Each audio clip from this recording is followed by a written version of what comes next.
Hello, everyone, and welcome to another edition of Mormon Stories Podcast. I am your host for today, John DeLynn. I am here with Gerardo Simano. Hey, Gerardo. Hey, John.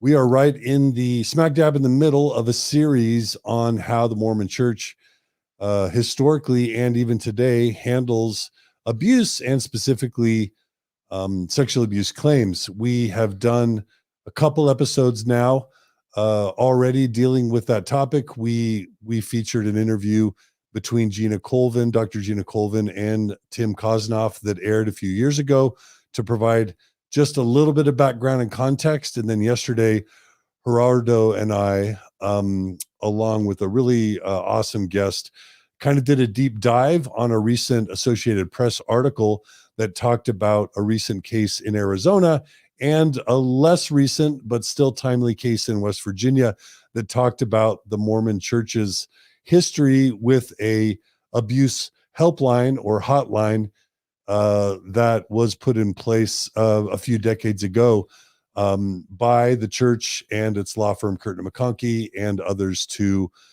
try and, as maybe has been said, get ahead of all these sexual abuse lawsuit cases that it's been dealing with over the past several decades.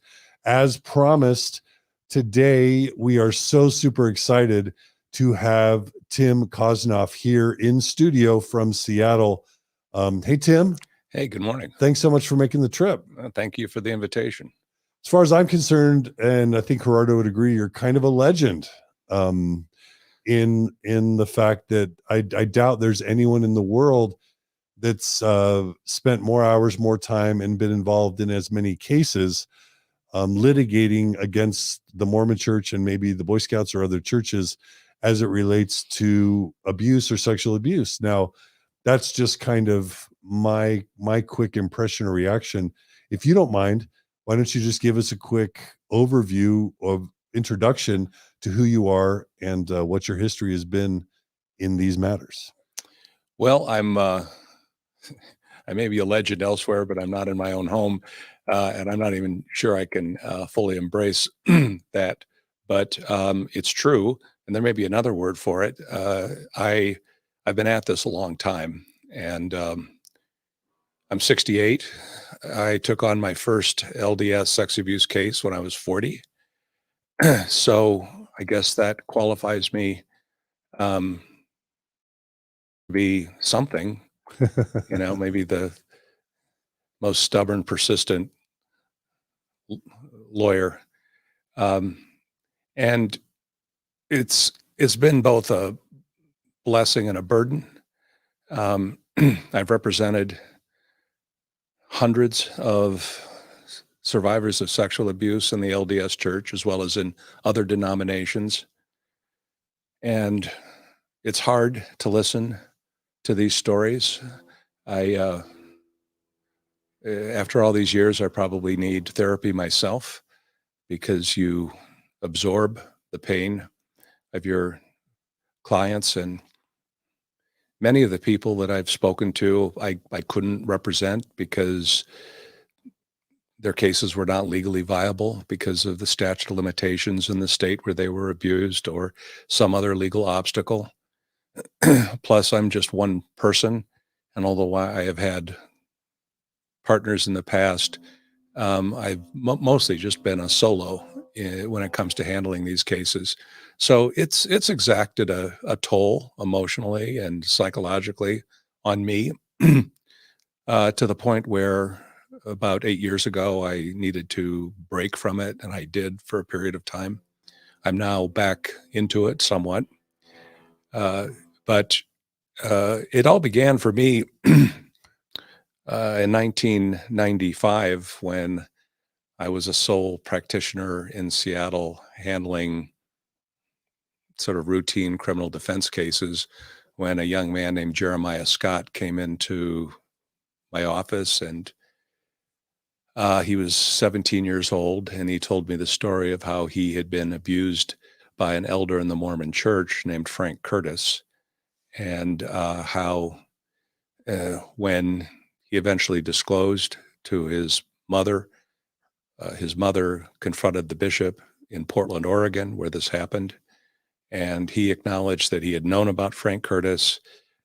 He was aware because she had told him that she was going to be inviting him into their home, and he never warned her and never told her the risk that Frank Curtis posed to her son, who was then subjected to horrific abuse from the age of roughly 7 to 9 in their home by this man who was a career criminal who had spent most of his life in prison, was a mobster.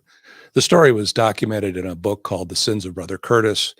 I didn't write it, but I helped Lisa Davis, the author, uncover and to have much of the information that I had obtained through investigation and discovery over the 5 years that the lawsuit went on. And and it just instilled in me a desire to lawyer, which by that point I'd been a lawyer for 15 years and I was burnt out, and it sort of invigorated me. And in 2001, August of 2001, on the eve of the beginning of a jury trial in Portland, the church paid Jeremiah $3 million, which at that time was the largest reported settlement of a child sexual abuse case in the United States. Subsequent to that, there were some other reported settlements and verdicts that were larger.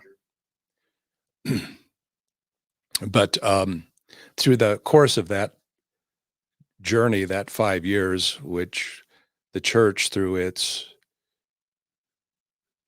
efforts to obstruct my efforts and to drag the thing out, caused me to travel to 5 different states where I uncovered a trail of Curtis's victims, and we were able to piece together the story, close to the whole story, about how this man had been allowed to abuse kids in ward after ward after ward, excommunicated, rebaptized, more abuse, excommunicated, rebaptized. And it was a story that when Jeremiah first came into my office, I just couldn't believe that a church would endanger their children that way. And I thought this must be a 1 in a million case. Well, over the course of the next 5 years, studying the church, its history, obtaining documents from the public library. I traveled to Salt Lake and was able to get access to other documents that weren't readily available, and came to see that this wasn't an isolated instance, but in fact was part of a pattern and practice within the LDS Church. Now, when that settled in August, I was disheartened because I really wanted to try the case. Because what year was this? It was August of 2001. Okay. And I wanted to put the evidence into the public domain, and the only way we could do that was through a public trial. But after 5 years of treatment by the church's lawyers, Jeremiah had really been emotionally and psychologically beaten down to the point where he just finally had a breakdown and had to have it over. And the client is the boss. And when he says, that's it, we're done, I want to accept that offer, then he's the decider. And so we did. And I was a little bit discouraged. During that period, just after that, a few more victims of Frank Curtis came forward and hired me. And then the following February in 2002, Constance Sweeney, the judge of Sussex County Superior Court in Boston, ordered the release of the Boston Archdiocese priest files. And the archdiocese had argued that there were just a few rogue priests, but what that revealed and was later portrayed in the movie Spotlight was that it was a wide-scale problem, and there were, I don't remember, hundreds of priest pedophiles that the Archdiocese of Boston had known about. The Boston Globe put those files up on the internet, and they went worldwide, and we all know sort of what happened after that. Survivors of abuse in the Catholic Church began coming forward in droves. After the Jeremiah Scott case, I had created my own little web page, and I held myself out as representing adult survivors of child sexual abuse. And there were no lawyers that did that. There were personal injury lawyers that handled a variety of plaintiffs' personal injury cases, but nobody that held themselves out explicitly or exclusively doing this work, except I did. And so almost overnight, I was inundated with dozens of cases, many more than I could possibly handle. So I associated with some larger law firms that had the ground troops that we needed to be able to go toe-to-toe with the Archdiocese of Seattle and the Diocese of Spokane and Yakima and on and on. And so that sort of diverted me a little bit from the Mormon Church, and we went on to handle hundreds of cases that eventually found their way in bankruptcy and were resolved in bankruptcy, some of which settled outside. But my practice was devoted primarily to cases in the jurisdiction in which I was licensed, which was Washington and Oregon. And we were fortunate because particularly Washington was about the only court or the only state in the country where these cases could be brought where they wouldn't be barred by the statute of limitations.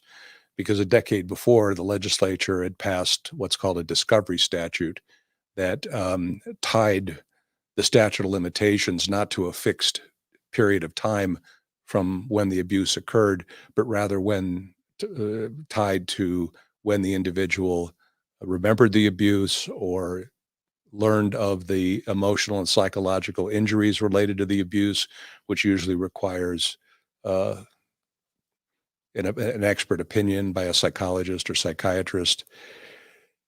And so I had this niche practice that kept me very, very busy in Seattle. I did bring some cases in Utah, which were unsuccessful. We litigated some of those to the Supreme Court, but it was clear to me. To the Utah Supreme Court or the U.S. Supreme Court? The Utah Supreme Court. Okay, yeah. And it was clear that this was a very hostile jurisdiction, and that lawyers like me bringing cases like these against the LDS Church would not be embraced by the judiciary. In fact, the first case we filed, we were assigned randomly here in Salt Lake County to a judge, an African-American judge who was Buddhist. I thought, wow, what are the chances? But he said at the hearing on the church's motion to dismiss the lawsuit, he said, Mr. Kosnoff, I understand your arguments and understand your points, and I believe they have merit, but I'm going to rule for the church and dismiss this case. But he said, I pledge you this. You appeal me and you reverse me and you come back to this courtroom and I will give you a fair trial. This was somebody who was telling me that he was not going to risk his position on the court here in Salt Lake County for some out-of-state lawyer, in some case, wanting to take on the Mormon Church in their own backyard. So I got the message, and we did appeal, and I don't remember the basis for the affirmance of the opinion, but it was affirmed, and I concluded that it was, it was worth a try. But I learned that there's a part of the country that if you're going to sue the LDS Church, Mormon power is just too great, and it's really a fool's errand to try, which is unfortunate for all of the victims and survivors of abuse within the Mormon Church, because most of them were abused in the land of Zion, Utah, Southern Idaho, Montana, Wyoming, and so forth. And even if we were to have succeeded and gotten past their motions to dismiss, we would have seated a largely LDS jury. And it's just, not that LDS can't be fair-minded, but when I think it comes to the church, it's just a bridge too far to ask them to make a finding, a verdict against the church, particularly in a case like this. So that was my experience. And, they say that wisdom is the product of experience, and negative experience is the greatest teacher. So I've had my negative experiences with the LDS Church, and I've learned a lot about the way they operate and think, and how challenging it is to successfully litigate against them, even under the most ideal of circumstances. Yeah. Yeah. Thanks for that intro. And I just have to say, on behalf of, I've told you this before we started, but on behalf of our people, I don't know, really anyone else that's worked so hard to try and solve this problem of abuse than you. And so I would say this at the end, but I'll say at the beginning, I on behalf of our people, thank you so much for all your efforts. We're honored to have you on the show today. Thank you. Yeah. Okay. So tell me if it's okay if we start this way. I didn't know you were involved so much in the Catholic kind of spotlight era kind of cases. That's fun. That's fun to know. I think I had a sense for that, but I wasn't quite sure. One of the things we wanted to do is kind of today, for this first part, talk about the history of the helpline, because that has obviously come up and is a central part of this AP article that came out last week relating to Arizona, and it ties into West Virginia, where you were involved in the West Virginia case. It was my case. Yeah, that was your case. Yeah, Okay. I eventually associated in counsel for Washington, D.C., and we tried the case together. But yeah, they reached out to me from West Virginia. Yeah. Okay. So tell me if it's okay, just really quickly, if we start with this we start this way. We've covered in the past couple episodes that the church established its helpline around what year approximately? Early 90s. Okay, early 90s. So what if we went back, since you know the history of the church and abuse probably better than anyone in terms of the abuse in the 30s and 40s and 50s and 60s, knowing that we're going to be talking about Boy Scouts next episode, so we don't want to go too heavy into the Boy Scouts, but could we start by painting a picture of how the church handled abuse, generally speaking, before the helpline was implemented? And then we'll get to the implementation of the helpline and then talk about the evolution of the helpline over time. Can we start there? Just give us a sense for Sure. how the church had a history of handling abuse. Well, the answer is I don't know, because I first became involved in the Jeremiah Scott case in 1995, at which point in time the helpline was up and running. So I hadn't handled any cases really of any kind like that before then. And I'm not sure there were very many cases. One of the things I did during the Jeremiah Scott case is I had access to this database on LexisNexis of newspaper articles from publications, large and small, all over the country, dating back 150 years. So I could do Boolean word searches, and I could pick up, Mormon, LDS, abuse, and so forth. And I would start flagging these newspaper articles around the country. And that was really how I gained insight into the fact that there have been other lawyers around the country that have handled these cases or have had these cases, or there have been prosecutions. And sometimes from the articles the information wasn't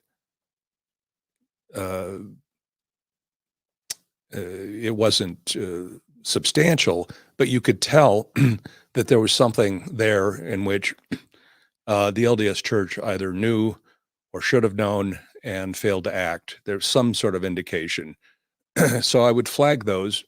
And I had a collection of clippings of a couple of hundred of these cases. So I knew they were out there. You knew that there was a decent volume of There was cases, a decent volume. history of some level of systemic abuse Right. within Mormonism. But again, it's, there has to be some official thing that has happened, an arrest, an indictment, a civil lawsuit, which caused a reporter somewhere to write an article about this. And there's a reference of Mormon and sex abuse and so forth. How many cases never got reported? Most of them probably never got reported. But there was clearly a pattern here. There was clearly a trend. So I was curious to know what the church's policy and practice was during this period of time. So until they removed them, it was possible to go into a library here in Salt Lake City and you could get access to the Handbook of Instructions, every one dating back to, for 100 years, and pour through it and see when they first started talking about it. What the Handbook of Instructions, going back at least 50 years, they have a chapter, you may know, is dedicated to church discipline. And it talks about what the bishop is supposed to do and discusses the seriousness of different kinds of offenses. I thought it was interesting that the most egregious offense was embezzlement of church funds. According to the handbook. According to the handbook. Yeah. Murder, apostasy, they were right up there too. And then, other things, including, sexual abuse or abuse. And so you're saying rape and incest were incest, less egregious according to early versions of the handbook than embezzlement of church funds, okay. Which tells you a lot, I think. Yeah. Gerardo and I were musing on the fact that for decades, the church has had this policy where the financial clerk of a ward, whenever he reviews the tithing, contributed in any given week, that for decades, there's always needed to be two people reviewing the tithing deposits or the tithing contributions for any given week, tithing, fast offerings and tithing. In other words, they've wanted too deep oversight of the handling of contributions for decades, but they haven't had that same level of concern or vigilance when it came to like one-on-one interviews with children or even activities with children.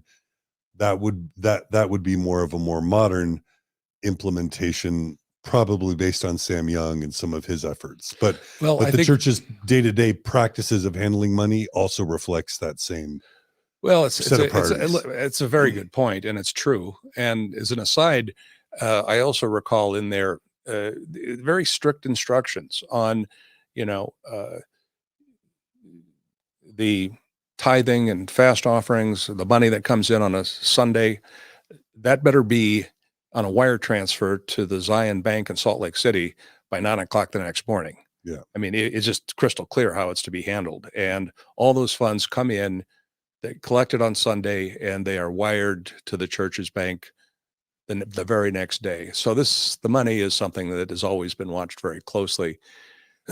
But going back to these earlier Handbook of Instructions, you have the framework of the church disciplinary court system, the stake high council, and then the bishop's court, which is for women and non-priesthood holders and so forth. But for all priesthood holders,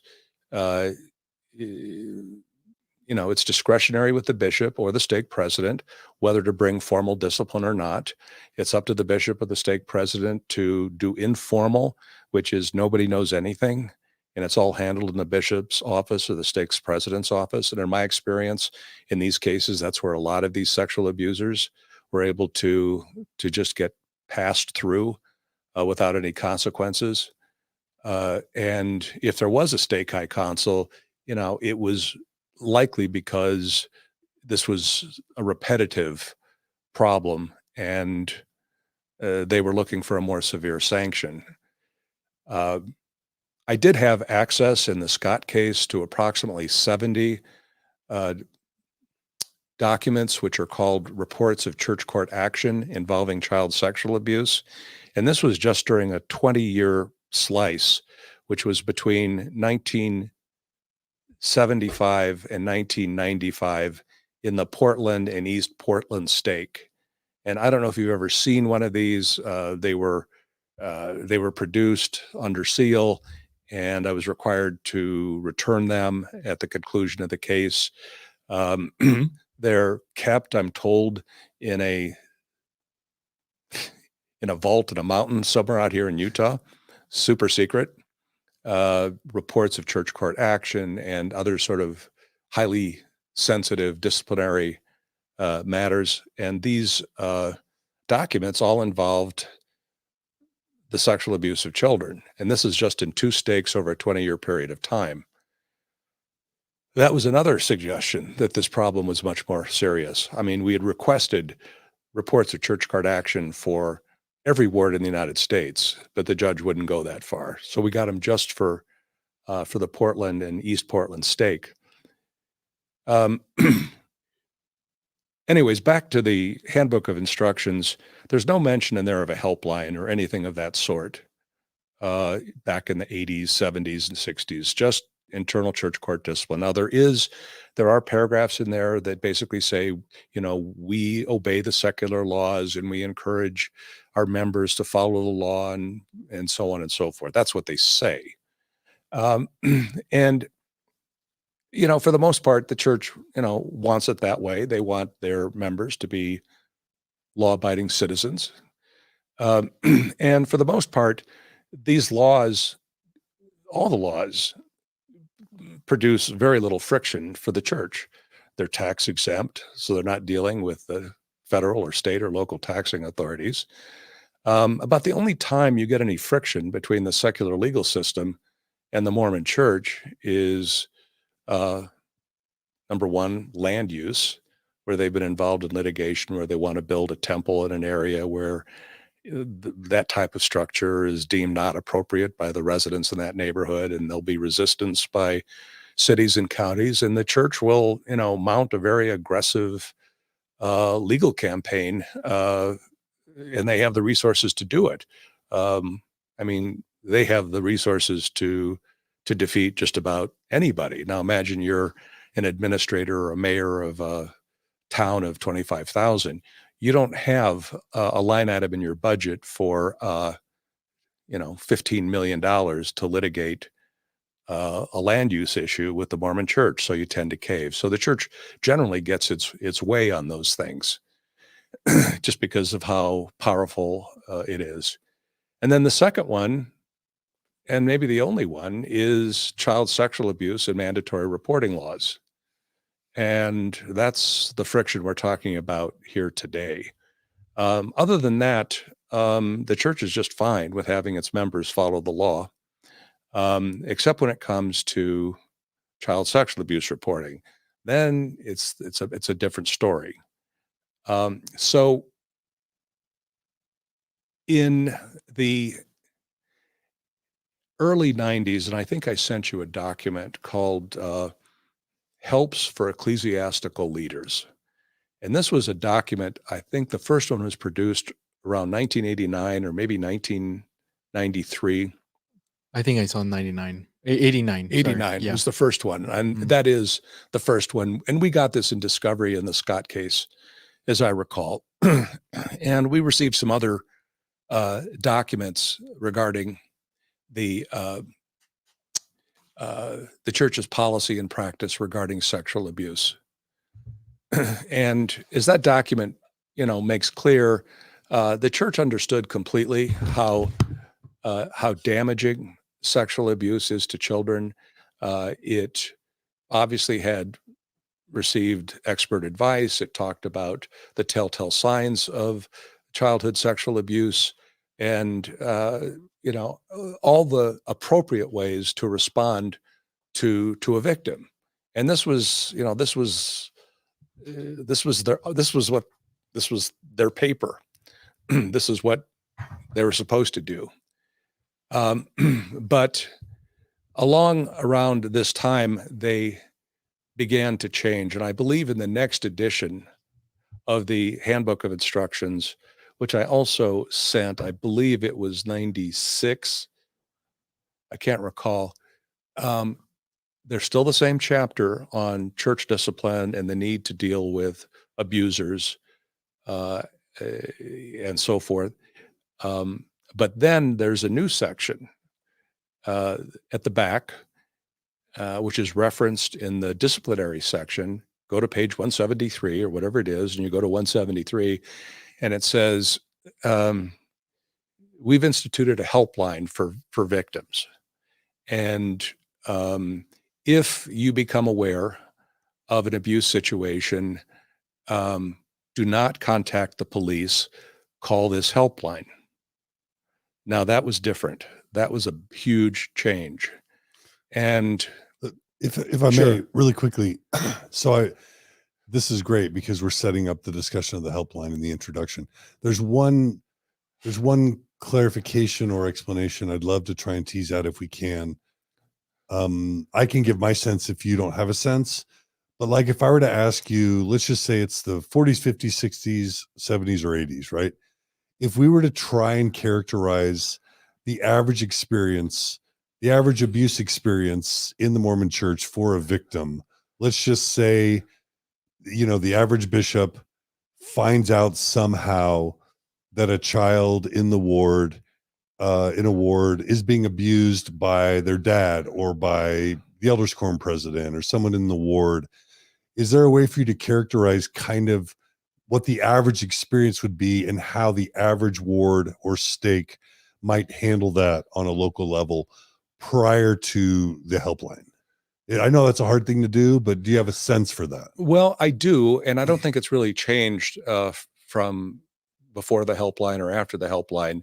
But walk us through in a couple minutes what that experience would be. These are I would say the 4 or 5 categories, abuse scenarios in the Mormon church. And I'll rank them based upon my experience talking to survivors of abuse in the church. Number 1, in terms of volume, intrafamilial incest, sibling, parent, child, a lot of that. Number 2, Boy Scouts. Number 3, member of ward on child, most often through the scouting program, but sometimes through other church-sponsored activity not related to scouting. And then a subset of that is where it's member on child and it's not related to church activity. It may be happening in the abuser's home. Maybe he's a neighbor, but he's also a member of the ward. And the child discloses to mother, mother goes to bishop, bishop doesn't report. Now, I've handled cases where that was my theory, which is it may not have happened at the church or during church-sponsored activities, but you were on notice and you were a mandated reporter and you didn't do anything.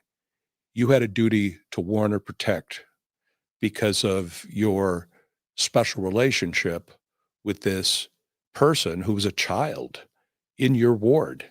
And there could also be a special relationship establishing liability because the abuser was in your ward. And and you had some degree of power to control that person's behavior, or alternatively, you could disclose to the police You could warn the parent that something is going on and to keep the child away from this man. You could warn other members of the ward that this individual posed a threat to children in the ward. So those are 4 scenarios. And the 5th scenario is missionary. Missionary is out on a mission and abuses a child in the context of his missionary activity. Missionaries, as you know, go into people's homes.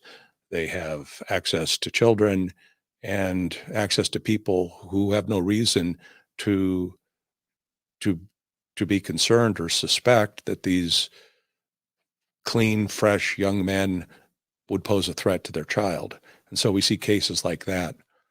I know that on my mission in Guatemala, there was an elder sent home for molesting a kid while he was either interviewing them for their baptism or like getting them dressed for their baptism. And that's just one so that's just my mission, what I knew about that happened in my mission. So, I mean, if that's anecdotal, but if it's at all representative, that definitely happened in my mission. And I have, we have received cases like that.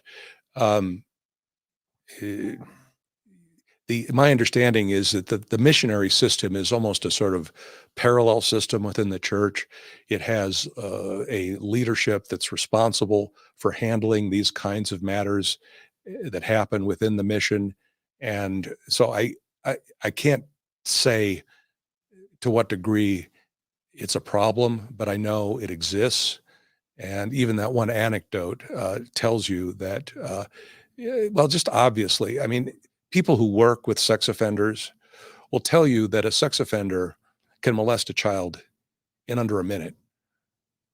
If they have access to a child alone, they can abuse that child in the blink of an eye. So missionary has to use the bathroom. There's a 4-year-old, pulls the 4-year-old into the bathroom, can molest that child, open the door, and be back into the meeting in 5 minutes, and nobody will know. So there's opportunity and access, and so those are the 5 categories, and those persist today. And while I don't want to get into the weeds on it, and I'm not Mormon. I've studied a lot. I feel like I know more about Mormonism and Mormon history than most Mormons. Yeah. Frankly, I didn't have people that I could even talk to about this. They thought I was just sort of gone off, and because all I could do was ever talk about the Mormon Church, and it's just absolutely fascinating. I read all the books, the histories, and I said, this is the greatest, least understood chapter in American history is the story of the Mormons, the Mormon Church, and so forth. Because other than in the Rocky Mountain West and the West, people on the East Coast, they have absolutely no idea about Mormonism. And so when I start telling them about the church and its size and its influence and power and so forth, and this is true of journalists or reporters from the East Coast who have contacted me. And I said, read this, read that, study up, and then call me back and I'll talk to you, because I'm not going to start at kindergarten level with you. You need to get, you need to understand this institution at some rudimentary level before we have a conversation. So the problem that I have, and it comes from really just relying on what experts have testified in my cases and what I've read from sociologists like Martha Beck. I sent you a report. She served as an expert in one of our cases against the church that was in New Jersey. And very, very sophisticated analysis, but she said it's a complex dynamic, and it also includes the cultural and sociological history of the Mormon Church, which is different. And that she maintains that the high percentage of intrafamilial sexual abuse in the church is a legacy of polygamy. And I can see that. On one level, it kind of makes sense, since you have a culture of people that have a long history of keeping and maintaining sexual secrets. And so if you're keeping a secret about the fact that you're living in a polygamous household, or your neighbors are living in a polygamous household, and you just don't talk about that, and everybody knows it, but it's one of those unspoken things of within the church. I mean, everybody knows on a block in Salt Lake whether, you know, that house on the second on the left has multiple mommies. Yeah. So it's just been one of these, you know, acknowledged secrets that the church just doesn't want to talk about. Yeah. Because if it talks about it, it might have to take action, and it doesn't really want to take action. And I think fundamentally, because many of the leaders are direct descendants of polygamy, they view it as relatively harmless, bad for public relations, but probably a virtue, not maybe a virtue, a shining thing to be proud of in our history. Not well, and understanding too that they haven't renounced polygamy. They just say that it cannot be practiced in the temporal plane, but only in the celestial kingdom. Yeah. So, all right. So you say you've stopped practicing it, but you still believe in plural marriage in the hereafter. Well, it's still part of your belief system. So we'll just set that aside, but it's a dynamic that I think has to be acknowledged to understand the church's policy and practice. And again, this is a person from the outside looking in who's had a lot of direct experience.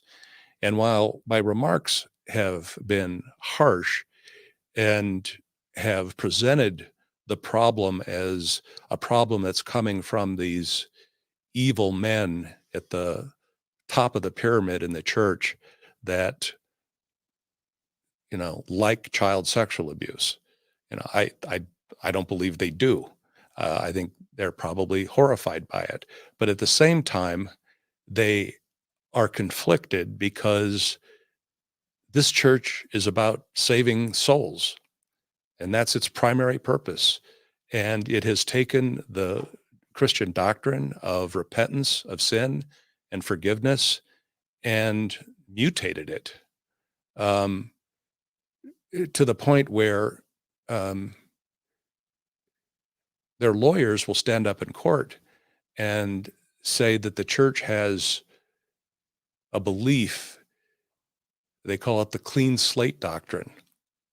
I heard this for the first time from the church's lawyer in the Scott case, and I've read everything I can about it. I've never read about the clean slate doctrine, but he goes on to say that they believe that a man who has sinned and repented, no matter how horrible the sin, and if the bishop, through his powers of discernment, believes that this person has truly repented, then the sinner must be forgiven and cleansed of his sin. And that means that he must be restored to the position he was in before he sinned and repented and was forgiven. And within the thinking, I think, of many, many LDS bishops, at least of a prior generation, I don't know how true this is of modern day younger bishops, that they have to respect the fact that, yeah, he's a serial child molester. We've known that, but he's gone through the repentance process and he wants to go back into Boy Scouting. We have to let him do that. We have to restore him to his prior positions. He wants to work in primary, fine, because he's been cleansed. Because when he said, I repent of my sin, those were God's words speaking through his mouth, and God wouldn't have used those words. So we have to believe in his words because those are the words of God. I mean, that is sort of what they're saying here. And so that becomes the religious rationale for, what I call recycling child molesters. And this is an important distinction between this and every other religion that has problems with child molesters, is they don't try and justify it through their theology. No, it's abhorrent, it's wrong, it's sinful, it's criminal. child sexual abuse has been a crime under church law for millennia. And before that, it was treated as a felony in the Middle Ages. So humankind has understood the horrible damage and not just sinfulness, but has recognized how ruinous this is to a community when you have children who are being devoured in this way by these monsters, by these beasts. Christ even spoke to it when he talked about hang a millstone across their neck. So this is something that has been in Christian theology since before. So that feeds into this. And if I can just jump in, like Sure. I'm thinking about the seminary mastery scripture that I memorized as a high schooler, which was in the Old Testament, though your sins be as scarlet, they shall be as white as snow. It's this idea that Jesus suffered for our sins, bled from every pore. That was the atonement. This is just for our non-Mormon listeners, that because Jesus suffered for all our sins and completed what is called the atonement, then if a Mormon confesses his or her sins to the bishop and goes through the repentance process, at the completion of that, it's as if the sins never happened and that the person is now healed from whatever transgressions or proclivities or tendencies that they engaged in before the sin. And that's just giving a tiny little bit about that sounds, I didn't know that. Yeah. That sounds like the origins of the clean slate doctrine. Yeah, I think so. Those are the scriptural origins for it. Yeah. The more modern version of it is in Spencer Kimball's The Miracle of Forgiveness, which is not part of the scripture of the Mormon Church. I'm not sure what it is, but it's almost been elevated to that level. And it goes beyond that in talking about how abuse victims have a duty to forgive their abuser. And then this gets amplified by bishops who say, you have to do it now, not when you're ready. We command you to forgive him. We can't rebaptize him back into the church he wants back in, but you need to forgive him first. And then, re-victimize victims by pressuring them into forgiving the man who raped them when they were 6 years old. Who's still in their ward or who's still in their ward. Yeah. So when you put all these things together, I mean, it's horrific, and it's random. And if you are raised in this church, you are indoctrinated at an early age to some facts that you are expected to believe. One is that the bishop has supernatural powers, the power of discernment. He can see and hear and sense things that, by virtue of the fact that he's been ordained bishop or stake president, that you don't. And so what the bishop says goes. That's one. And number two is, it's almost like what the bishop says is what God and Jesus themselves want, and that he can sense evil. So if a bishop gives a call to a Boy Scout leader or a primary teacher or a youth leader, God literally told the bishop to put those people in those positions. That's the expectation we have as members, so that of course we can trust that leader, that person, and put in that calling, because God told the bishop to put them there. And so if the bishop sits in a one-on-one interview and does a worthiness interview, if he doesn't detect with the supernatural powers that the person has sins, then the person's trustworthy. And so the members give other members of the ward who are in callings, give them a lot more trust than maybe they otherwise would, because they were called by a bishop who's been called by God and who has the gift of discernment. And it creates a level of trust in a congregation, of parents trusting their kids to other adults, that maybe other religious traditions would never offer to those. I think that's absolutely correct.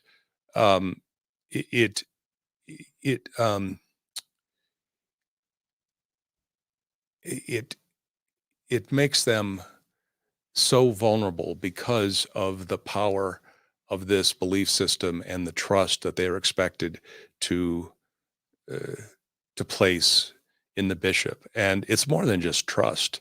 It's central to the entire religious belief system. You can't be Mormon if you don't accept that. And so it's powerful. And as you say, it extends out to other members of the ward who've been called to positions because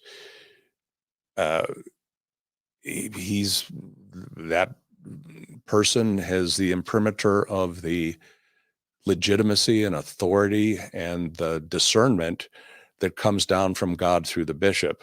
I mean, that's pretty powerful. I mean, it doesn't get more powerful than that. Totally. And so the system creates this vulnerability. And Gerardo, Yeah, sorry, Gerardo I have had a question for you, Tim. Sure. So someone in the comments just our friend Colby Reddish, he's asking if you could talk about if you know about the bishop's discernment's defense to not reporting in the West Virginia abuse case. I mean, that's jumping to the specifics while we're kind of trying And to paint I a don't know broad if picture. you know. If you know yeah, anything I'm going to need to about- dig down on that question because I'm not quite sure I'm understanding what he's asking. Or So basically, that the bishop has a supernatural power to know that he's not supposed to report, and religious freedom allows him to believe that, and therefore he should be exempted from reporting. well, it's true that we heard that testimony from bishops and other ecclesiastical leaders in the West Virginia case, that they had interviewed Michael Jensen and asked him whether he had been abusing these kids, and he said no, and we believed him through our powers of discernment. Oh. So that's not unusual. That did happen there, but it's not a legal defense because, and this brings us back to the First Amendment. And the First Amendment, people know about free speech, but the other part of it is freedom of religion, and it has two parts. The Establishment Clause, which says that government cannot establish an official religion like they have in England, the Anglican Church, nor can it prevent the free exercise of one's religious beliefs. But that means that you can believe whatever you want. You can believe in Aztec human sacrifice, but if you practice it, the government can prosecute you for murder because that's a violation of the secular laws. And that's been repeated in many Supreme Court decisions. Most famously, with respect to the Mormon Church, in the Reynolds decision, which Polygamy. United States versus Reynolds, which is back in the 1870s, 1880s on polygamy. And these were individuals who'd been prosecuted by the federal government for the for the crime of polygamy. There were federal anti-polygamy laws. And they made that argument to the Supreme Court. And the Supreme Court said, you're fine to believe in polygamy, but if you practice it, it's illegal and you can be prosecuted. And they affirmed their convictions. I don't know that the church ever really accepted that. It is the law. But I'm starting to wander a little bit here, but we'll come back to whether the leaders of the Mormon Church actually believe and ascribe to the rule of law, which is nobody's above the law, and the laws apply equally and fairly to everyone, including church leaders, members of the church, and so forth. But back to the components of the issue. We've talked about cultural issues. We've talked Secrecy, about discernment, discernment, and so forth. repentance, atonement, forgiveness. Repentance, atonement. And there was a movie a few years ago with Steve Martin. It was a comedy. I barely remember it. The Man with Two Brains. Mhm. The church is a little bit like the man with seven brains. It's while they say that they operate at the highest levels by consensus, that can't be true, because what comes out of this consensus are policies which are so contradictory and confusing that, it's hard to know what the policy of the church is. Maybe it's deliberate, maybe it's just incompetence, or maybe it's just they can't resolve conflicts at the highest level. I'd like to think that we all know that the church operates at a glacial pace, uh, maybe a little bit faster than the Roman Catholic Church, but not much faster. But it has changed and evolved over time.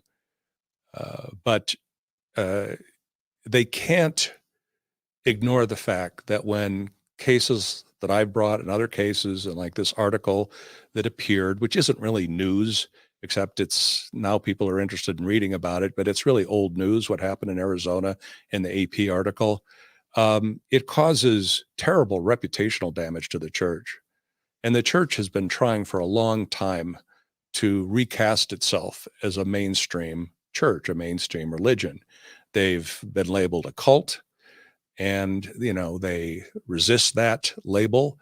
I mean, I was driving in Seattle a few years ago, and there's this big billboard on this street that I would travel on to go play tennis, and it was a picture of a handsome fireman, a beautiful blonde wife, and this blonde child, blue-eyed, and the caption was, "I'm a fireman and I'm a Mormon." And I had to pull over because I didn't quite understand what they were saying there, why they were saying this, but it was obviously an effort to try and portray them as just like everybody else. And they are, for the most part. I raised my family in a neighborhood. We had Mormon neighbors, and my kid played with Mormon kids and so forth, and good neighbors and so forth. But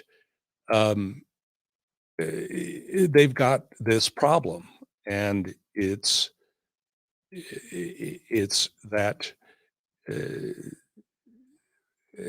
that they allow things to happen within their church that they are unwilling or unable to remedy. And I think there are people probably in the hierarchy that are vocal that this is a major problem, that the church has to evolve, it has to modernize. And there are others who are resistant and saying, no, this is our core belief system. We're not going to change. We believe in the importance of confession of sin.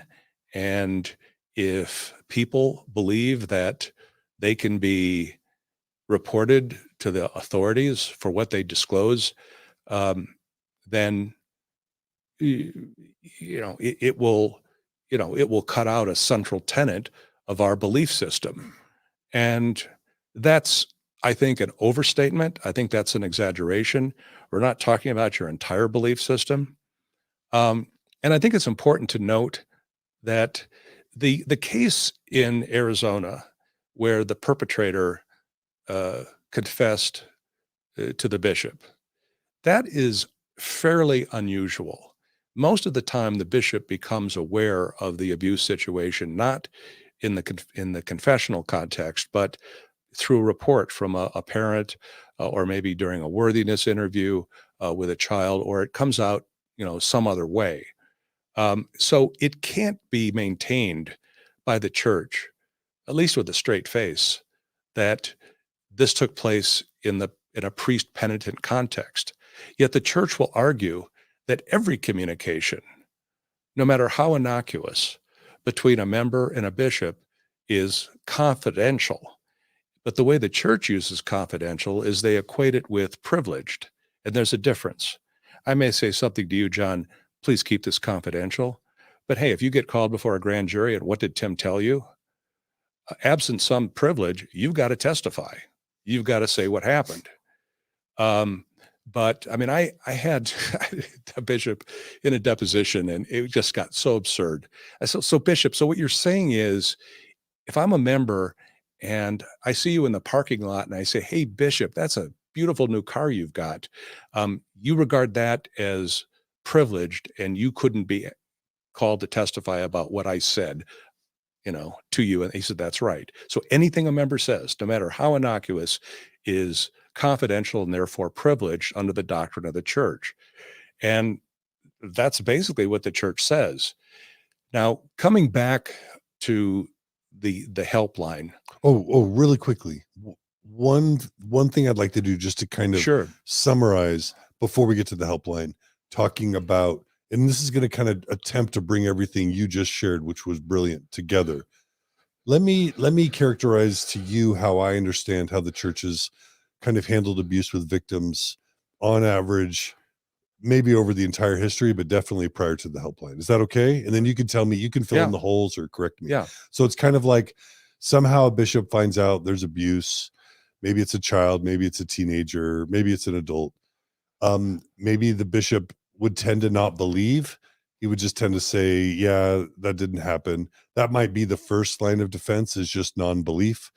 And so a lot of potential cases or resolutions would be filtered out just by non-belief or dismissal or downplay. Brother Jones wouldn't do that. Sister Jones wouldn't do that. Non-belief. And this is kind of like a funnel. If it happens to make it through just the basic belief filter, then the bishop would say, okay, let me look into the abuse and see if it happened. But at that point, there would be sort of a default disposition or a perspective by the bishop that this needs to be handled internally. So don't tell anyone that this abuse has happened. Let me look into it, but keep it quiet, keep it secret. And this is following the secrecy kind of disposition that is a legacy from polygamy. So the bishop might talk to the parents, might talk to who the accused perpetrator, but would try and handle it all internally. Probably prefer not to have a disciplinary council than have one if the bishop determines that there is abuse, because then that spills over into the broader ward and people start asking questions. Well, why was this person ever called if they're an abuser? And so again, this disposition of handling it internally and telling everyone to keep it secret.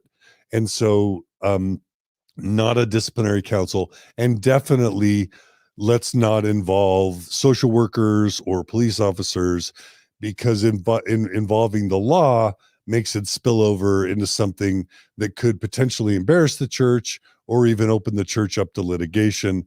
And so a tendency, again, probably a legacy from the polygamy times, let's not involve federal officials, let's not involve local law officials. Let's just handle it as a ward family. And probably no church discipline, but maybe church discipline, but certainly not mandatory church discipline. And then let's just pressure the victim to forgive the abuser as fast as possible.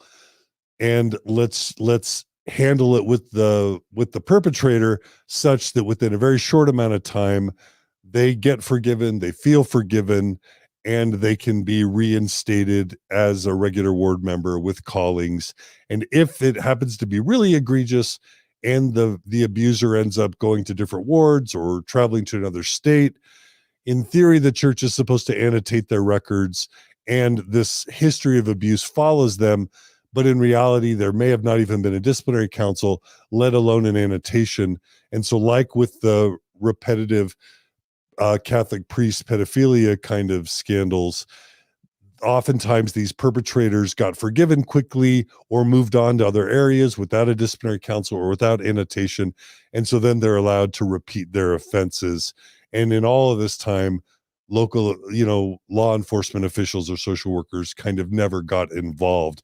And so if we think about this funnel, my instinct, my sense is the vast majority of abuse cases that have handled within the Mormon church have never seen any involvement with law enforcement or with the legal process. They got filtered out way before that or handled internally in a way that it would have never spilled over and potentially hurt the reputation of the local or national church, or ever risked litigation because it was filtered out long before that. Now tell me if that's an unfair characterization. No, I think it is. And I want to make a couple of comments on it, but I think it's a very good synopsis.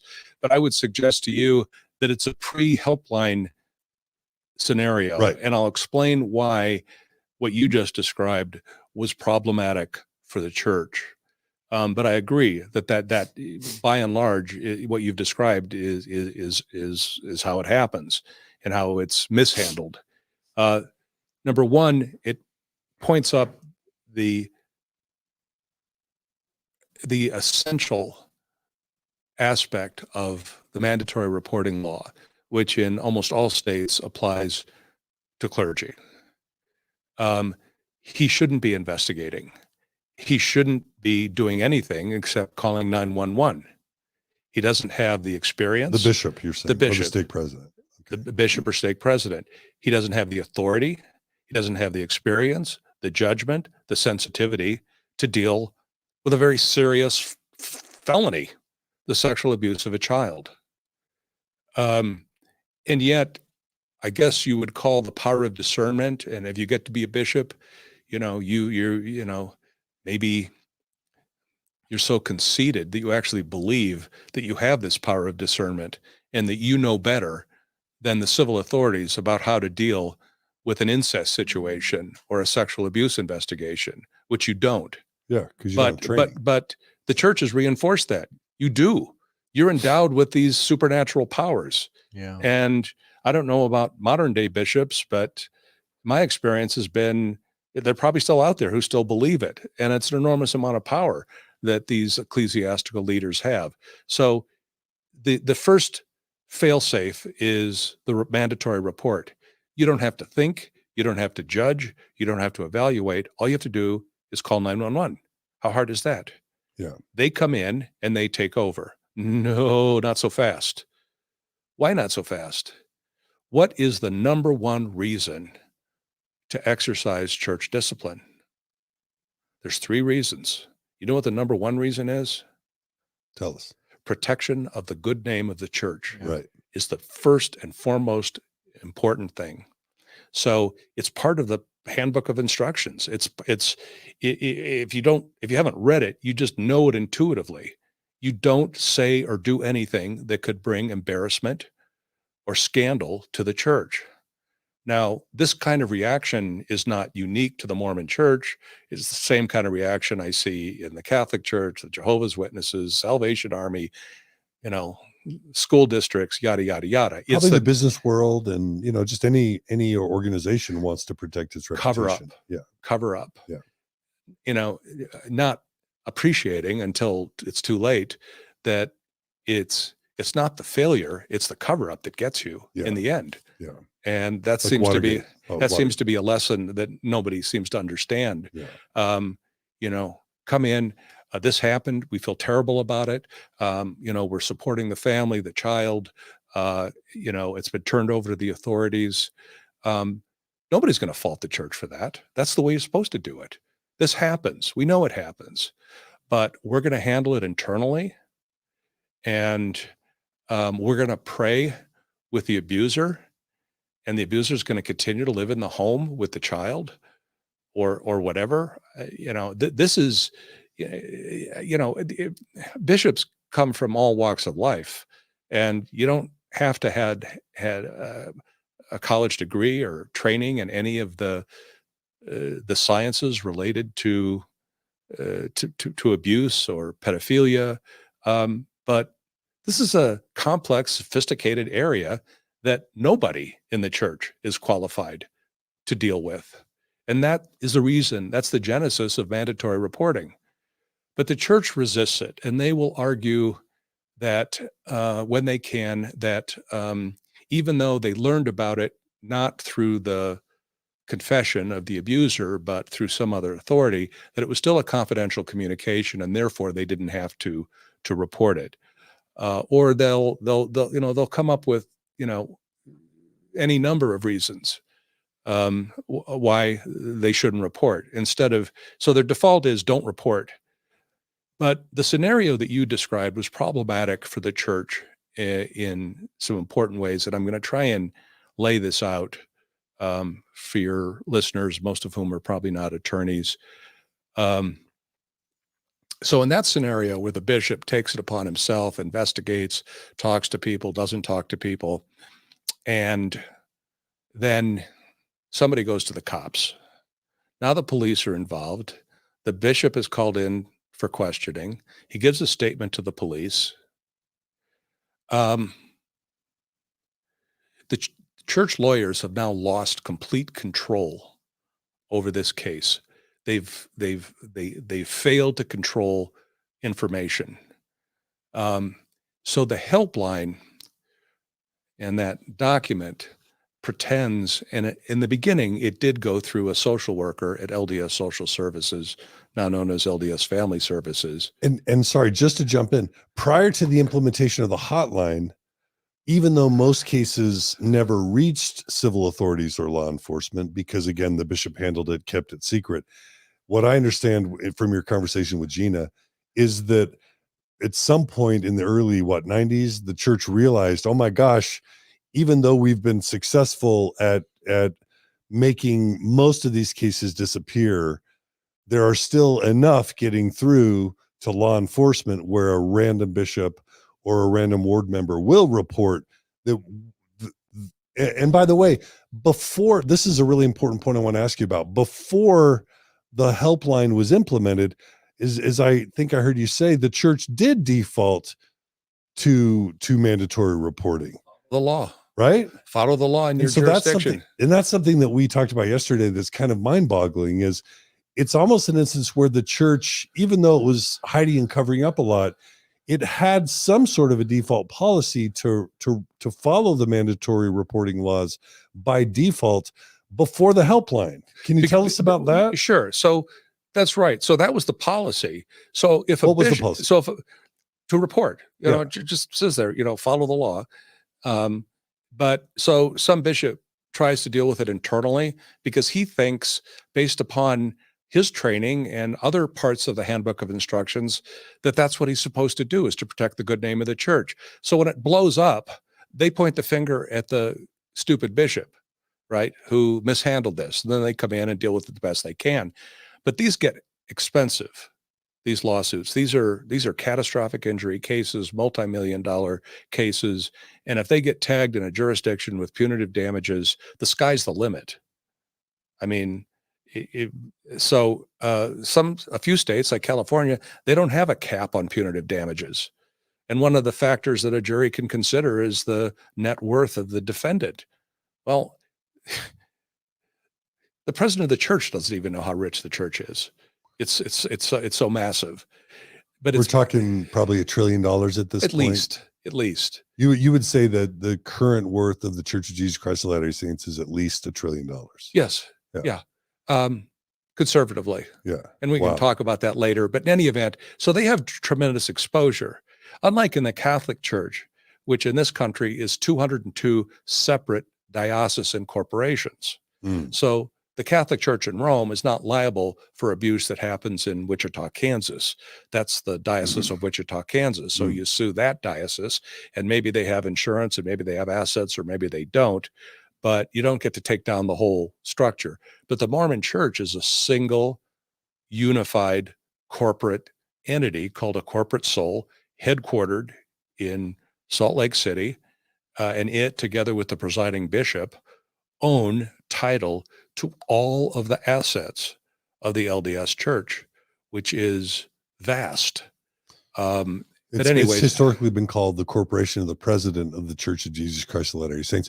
And it may be one of the top 5, if not the wealthiest single churches in the United States. Is that fair to say? Oh, by far. Yeah. And certainly on a per capita basis. Right. So it's the biggest fish in the U.S. Yeah. Basically. I mean, tip your hat to the Mormon Church. They are excellent bean counters, and, you know, they have taken corporate religion and, you know, perfected it. Yeah. But anyways, getting back to this scenario. So in that situation, it was problematic. They still had, you know, a bishop who screwed up, didn't, you know, report, you know, there's this fiasco. The church has to come in and clean up, very expensive. So along comes this helpline. Now, why do they change? Why do they need helpline? Yeah. And here's the kicker. Okay. In that prior scenario with that bishop, I get a hold of that case. The first person I'm going to note for deposition is that bishop. Now, they may come in and they may object and say, he doesn't have to answer that question because he learned about this information in a confidential context. I said, what? The mother came to him and said, my daughter told me she's been abused. That's, she came to you for help, as she's been trained to do. That's not confidential. That's not, well, it may be confidential amongst you, but it's not legally privileged. So you got to give it up. No, I won't. Well, we go to court, get a motion to compel. He's got to give it up and tell. And then we get the whole story. Better yet, he's already given this story to the police, and we've got his statement in the police reports, and we've got those. So we pretty much know what he knows. He's number one on our witness list. That case, absent other defenses like statute of limitations or, other things, that's a very good case. Prior notice, negligence, probably recklessness. If he was conferring with the stake president and others to keep this suppressed, now it's conspiracy. Some pretty ugly legal theories coming at the church. They don't like that. So instead, you set up this helpline, and the instruction is you call here. And remember, this is not for members. It's not meant to help members who need help because their children have been sexually abused. It's for the lawyers at Curtin McConkie to have an early warning system, incoming, ICBMs, so that they can get on top of it early. What's more is it comes in, it used to come through family services, but that doesn't even happen anymore. The phone rings directly into the offices of Curtin McConkie. So they don't even make the pretense of, call in and you're going to get advice from social workers. You're going to get hooked up with somebody who's on call 24 hours a day, 7 days a week at Curtin McConkie. So let's say a call does go through family services. They're instructed, this comes from deposition testimony, they're instructed not to ask a single question, not to take any information, don't ask the person for their name, immediately transfer the call to Curtin McConkie, and then you get off the phone. That's if it ever initially went through family services. But most of the time, it goes directly to Curtin McConkie. We know this from the deposition of one of their attorneys in the West Virginia case. And we asked him about this. He says, I didn't know they were sent to the family services. That's the first I've heard of that.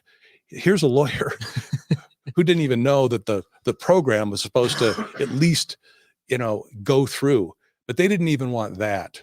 Okay. Now, so you've got the bishop who's now speaking directly to a lawyer for the church. Why is that important? A more powerful privilege, the attorney-client privilege. Now, whatever that bishop has to say to that lawyer, Curtin McConkie, is absolutely privileged. He's an agent of the church lawyers represent him, and they get the story. If it's DEFCON 1, they get on an airplane the next day and they fly out to West Virginia, Boston, wherever they need to go, and they start talking to bishops and people, and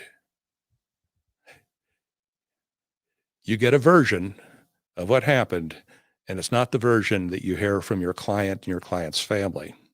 It's a different version. What is the version? It's a version that's much more favorable to the church. It's been curated. It's kind of been carefully curated by pre-conversations between the church attorneys and the potential witnesses. That's a nice word. There's you mentioned another word. Yeah, I'm not going to use that word. Okay. Because that's potentially scandalous or libelous, but I can tell you, based on experience, why is it necessary for a lawyer from Curtin McConkie to get on the next airplane out to Hawaii, Boston, Orlando, Florida, wherever, to deal with a situation? And so the cat and mouse game that I've been playing with the church for the last 25 years is, damn, Kosnoff got there first. It's like, now we're screwed. So the first thing I do is I get on that airplane and I get out there. And so we've got some friendly, we've got some, a member of the Stake High Council who knows about the past history, and he doesn't know enough to say, I'm not talking to you. Mhm. And oh, by the way, is it okay if I record our conversation? Which I always do because they forget, or their testimony changes later on when you get in deposition. So it's loads of fun when they get in there and they frankly purge themselves 175 times. And then the questioner, me or my co-counsel, Mr. Jones, do you remember speaking with Mr. Kosnoff at your dining room table there in, Everyville, USA, back on April 17th, 2014? Yeah. And you remember, he asked you some questions. Yeah. And you wanted to be honest with him, didn't you? Oh, yeah. And you were honest with him, weren't you? Oh, absolutely. And you remember he asked you if it was okay to record your conversation? Yeah, I believe so. I didn't have a problem with it. And then you start going through, and now you've got the transcript of that interview at his kitchen table. Where he would have said that and it's called impeachment in the law, where you confront somebody with a prior inconsistent statement, and it just looks terrible. It looks like he's lying for the church, which of course he is. So Wow. that's this is how nasty it is. And so what I'm hearing you say is that when a abuse scandal is made aware of in a local ward or stake, that prior to the helpline, if it didn't get silenced and made disappear by the local bishop, by the local bishop or stake president, and if it did get out to law enforcement and the Curtin McConkie lawyers weren't able to get involved, then they would do something horrible, and I'm being a little bit sarcastic, would just tell the truth to the investigators, and then there'd be evidence that then could be used in a court of law that maybe wouldn't be favorable into the church. And so what instead happened is Curtin McConkie and the church put together this helpline so that as soon as possible, the church attorneys could be made aware that a potential embarrassment was about to break out. They could send the lawyers to the local wards or stakes prior to you being made aware of it. They could maybe instruct everybody, don't talk to the police, don't even report this to the police, certainly don't speak with Tim Kosnoff. And then by having an agreement of silence or an agreement of what the story is going to be, if there is any involvement with Tim Kosnoff or the law enforcement, we'll all be on the same page. The minimum amount will ever be said so that there's no evidence that then can be used in a court of law. Is that the game? Well, that's it. Yeah. I mean, consider in any case, who is the horse's mouth? Who is the person in the central position to know what happened? The abuser, but he's in custody and his lawyer is saying, take the fifth. So you're not going to get anything out of him except 200. I refuse to answer on the grounds that I may incriminate myself under the Fifth Amendment. So you don't get the story from him. What about his wife or his kids? If he abused his kids, let's just say. Well, that's a slightly different, but the wife has he can assert the spousal privilege.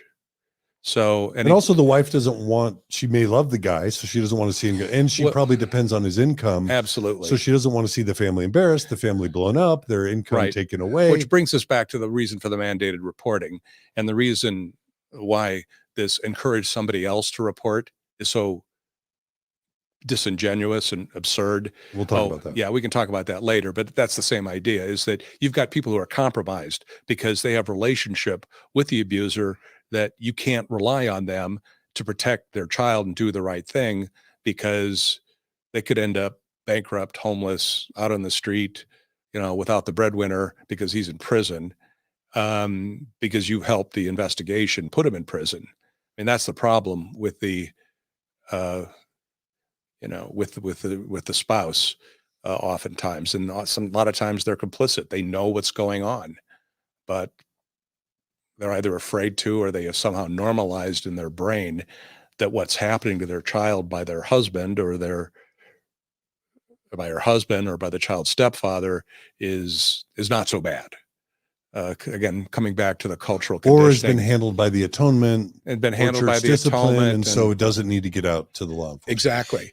But coming back to the helpline, I think probably the most central reason the church does it this way is they lock the lips of the bishop, because once he has communicated with a lawyer from Curtin McConkie, that's attorney-client privilege, and he cannot be questioned about anything that he told that lawyer.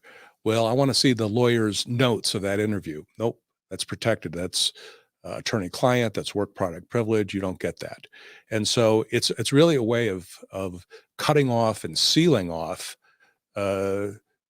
avenues of attack to establish the church's liability. Not even attack, just fact finding. Just right? fact finding. Right? Just what happened. Oh, sorry, attorney-client privilege or priest-penitent privilege. Can't touch it, right? Right. Well, I use the word attack because, it feels like war when you're in it. Yeah. And we're trying to get evidence, and they're trying to prevent us from getting evidence. It's sort of like a battle. Yeah.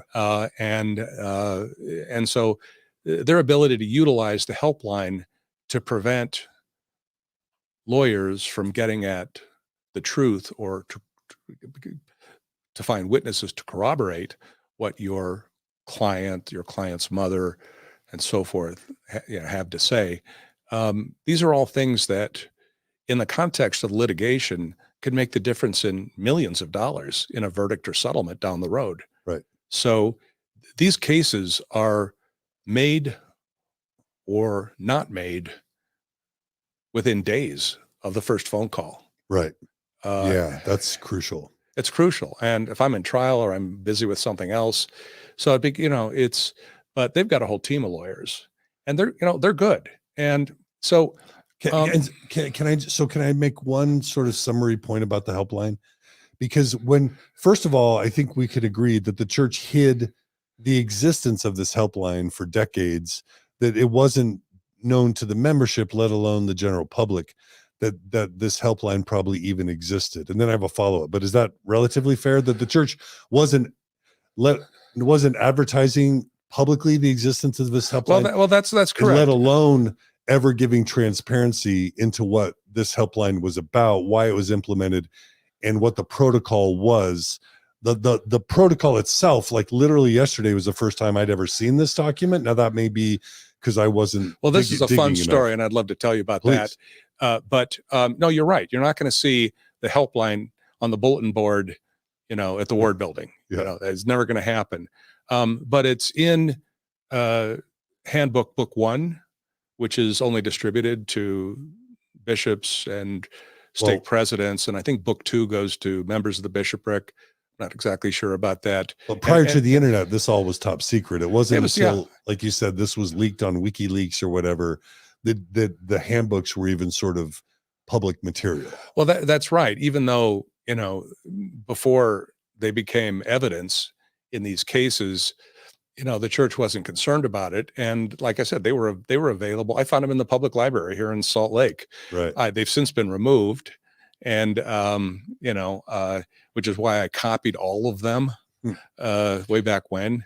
So I've got digitized copies, but I mean, the church has sued people for copyright infringement. Yeah. For publishing on the that. I don't know what happened to those cases, but it just shows you the lengths to which, just how paranoid they are. They don't want their members to know the basic rules that govern the operation of their local ward, let alone the general public. Yeah. And they especially don't want lawyers to be able to use these documents to impeach witnesses and to demonstrate what we're talking about here today, which is the fact that they don't report isn't an accident, it's policy. Right. Yeah. And so with the helpline, when it's now brought up miraculously, just in the past, let's just say 3 to 5 years, when it is brought up in news articles or in stories, the church, whenever it responds, is always really wanting to say, hey, you all misunderstand this helpline. From the beginning, the number one reason it was always implemented was to protect the victims. Like, this is all about providing aid and comfort to victims. That's always been the primary purpose of the helpline. And then secondarily, the purpose of the helpline was just to make sure that on the local level, all the laws were followed. So that, am I characterizing what the church wants people to believe about the helpline? But this document puts the lie to that. Yeah, and so I'm going to show that now on the screen to the viewers. We talked about this yesterday, but I want to go ahead and let anyone who didn't see the episodes yesterday, I want to show now on the screen what the protocol for abuse helpline calls is. Now, this has the date of 1999, so we know that at least as of 1999, this was the protocol that Kurt McConkie and the helpline would use whenever a bishop or a stake president called in. And I want to give you a chance to provide whatever commentary you want to make, whatever observations you want to make about the helpline, for as long as you want to talk about it. You're the one that made this available to me. You may be the reason why this is even available in the public domain. Yeah, I unearthed this. So okay, that's important. So I'm showing it on the screen now. Either talk about the protocol for as long as you want, and talk about whatever stories you want to tell about this protocol for as long as you want. Okay, well, it's a single page document, and it's got at the top protocol for abuse helpline calls. And this was basically a checklist instruction to the social worker at LDS Social Services, which is what it was called back during this period of time, about the steps they're supposed to take as they communicate with the bishop or stake president who calls in. Now, ostensibly, these social workers are trained in handling sexual abuse. They're mandatory reporters and so forth. So I think that later became problematic, which is why I think they got cut out of the loop, because they're mandated reporters in Utah.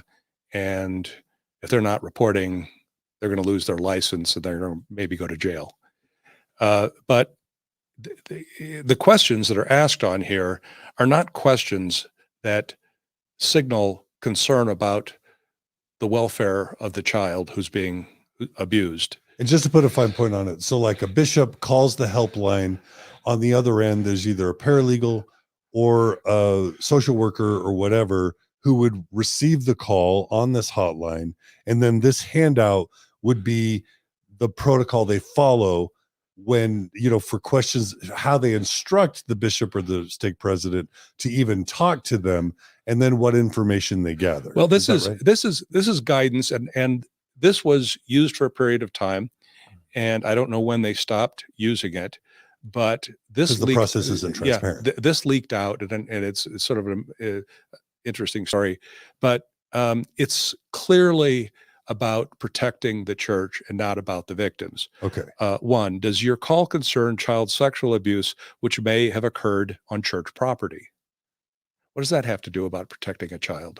Nothing. Well, what does it have to do with? Well, what does church property have to do? It has to do with potential liability of the church, because this happened on your property. You have a duty to maintain your property in a way that's safe, particularly for children. So that's not about the victim. That's not about the victim at all. It's about liability. Okay. It's about liability. These are all liability questions. Next question. Number 2, does your call concern child sexual abuse which may have occurred at a church-sponsored activity? Again, another basis for civil liability. As if it's in a church he's an adult activity. leader in scouting, or an adult leader in, young men's or young women's or whatever it is, or he's in primary, all church-sponsored activities. Okay. Liability. All right. You conduct these activities, you have a duty to exercise reasonable care to protect children from reasonably foreseeable harm. That's the legal standard. Right. 3, does your call concern child sexual abuse by a church leader or youth leader who used their church position to accomplish the abuse? Nursery leader abusing children in nursery, a seminary teacher. Well, we all get the drift there. And yes, we have cases just like that. Seminary teachers, people in primary, nurses. We have bishops, missionaries who are abusing in their office. That happens. So again, another basis for church liability. Number 4, does your call concern an alleged perpetrator employed by the church? Well, church, I don't know, doesn't have many employees, mostly volunteers, but it does have some employees. So again, they can be potentially responsible for the criminal acts of their employee if they knew and basically approved of what was happening. Are you aware of previous child sexual abuse or tendency towards sexual abuse by the alleged perpetrator? This goes to the question of notice. Now, you don't have to have notice to bring a case, but if you do, the value of that case is much greater because you can show that the institutional defendant, it's not a matter of should have known. They knew. They had prior experiences.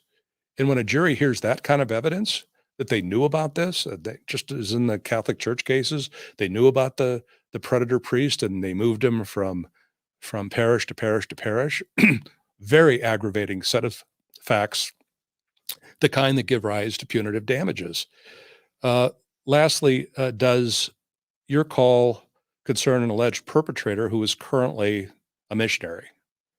And if so, you're supposed to call these 2 other men, Bob Blattner and Richard Black, who I assume are associated with the mission, and they're supposed to deal with it. Everybody else at the bottom are lawyers for Kurt and McConkie with their cell phones, home phones, after hours, and so forth. Now, we'll talk about the bottom third of the page in a minute.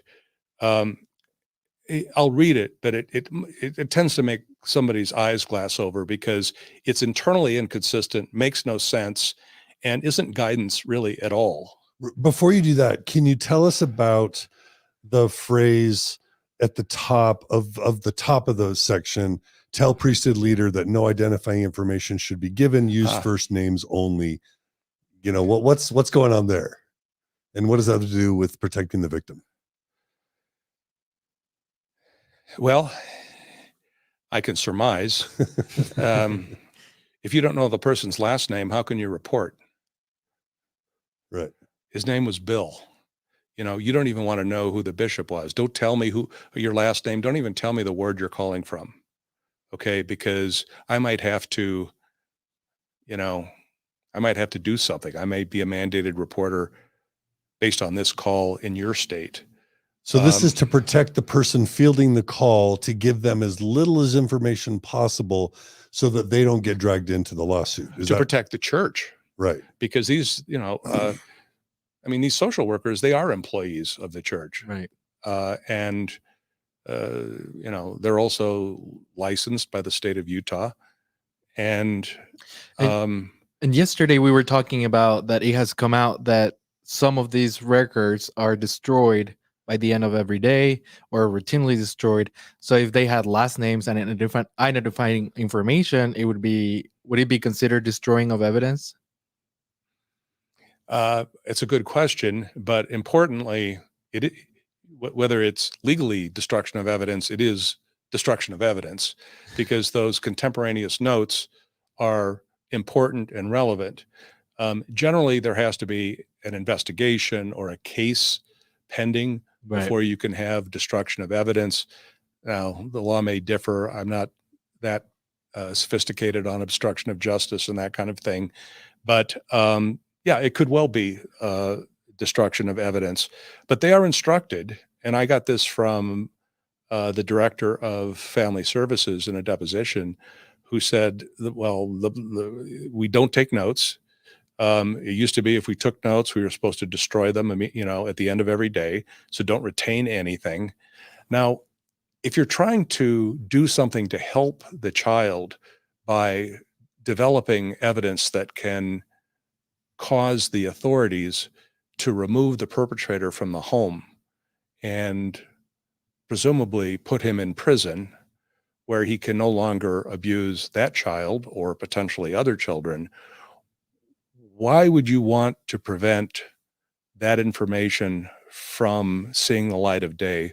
Because here you are, you're in a sense the first responder. You're getting it raw for the first time from the bishop.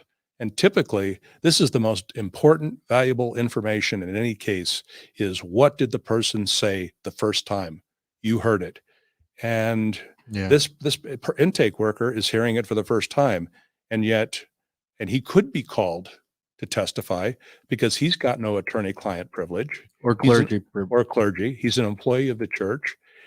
So they don't want him being subpoenaed to testify in a deposition, to have to respond to a document subpoena for his notes. So those are all reasons why they want to shit can this information at the outset. So it's not to protect the victims. It's not to protect the victims at all. Now, this bottom part, the reporting issues. So this is the bottom section of the form. Yeah, after the abuse helpline workers obtained all the facts and background information, he or she should determine whether or not the incident of child abuse has already been reported to child protection or law enforcement authorities. If not, abuse helpline workers should instruct priesthood leaders. Here we go. Does it say encourage priesthood leaders to report? It says no. It says instruct priesthood leaders to encourage an interested person to report the abuse. That is not compliance with mandatory reporting. Mandated reporters are sort of frontline people who come into contact and are the ones we know from experience who receive these initial disclosures. Like a school teacher or a therapist, doctors, psychologists, social workers, policemen, firemen. Different states have longer or shorter lists, but most of them include clergy because people in many religions disclose these things to their clergy person. Yeah. And the idea is that family generally can't be relied upon to report. So other officials who get the information need to become mandatory reporters because you can't rely on family or friends necessarily to report. Is that right? Well, that's right. And, to say encourage a family member. Which is what this form does, right? Yeah. Well, then how do you know that family member has actually reported? And it doesn't excuse your legal responsibility under the criminal law and the civil law to report it. You're a mandated reporter. You need to report it. You can't slough this off on to somebody. And who? And this is ironic as well, John, because they make so much of confidentiality. Okay, so you learn of abuse, say from the perpetrator, and oh no, that's secret. That's secret. You can't disclose. That's privileged. Oh, but you can tell a family member or interested person this information and get them to report. Well, what happens to the doctrine of confidentiality within the church? You won't provide that information in a court proceeding, but you'll let the priesthood holder disclose it to just anybody, a member of the family. How is that not a violation of your doctrine? So it's just another example of the contradictory nature of these instructions. Individuals who may report include the victim, the perpetrator, or other third parties who know about the abuse, neighbors, parents of victim, spouse, or family of the perpetrator, etc. And Tim, if I can, when I read this second part of the form, I texted you because as I read the form and it said workers should instruct priesthood leaders to encourage an interested person to report the abuse, in my mind immediately it was like, oh my gosh, well the church has been doing good then. They're basically, it's part of the protocol that the helpline person in Salt Lake City, when the bishop calls, says, hey bishop, make sure you tell a family member or friend of the abuser to go report to the police. And so I thought, well, good on the church, because they have as a part of their protocol process to get law enforcement involved. But then your response was, no, that's not necessarily No, that the doesn't thing go- that you think it is. No, it's not. That's not compliance with it. It says if you have cause to believe a child may be at risk of abuse, you Right. designated mandated reporter. Now, in some states, as a lawyer, I'm a mandated reporter. I'm a permissive reporter in most states. So whenever I'm in that situation, I report. Right. When I'm dealing with a minor, and that's our policy and practice. It's not hard to do, but this, importantly, is the bishop is not speaking to the police. Right. The bishop's words are not being taken down in a police report or a statement, Yeah. because what the family member says cannot bind the church, is not evidence of anything against the church necessarily.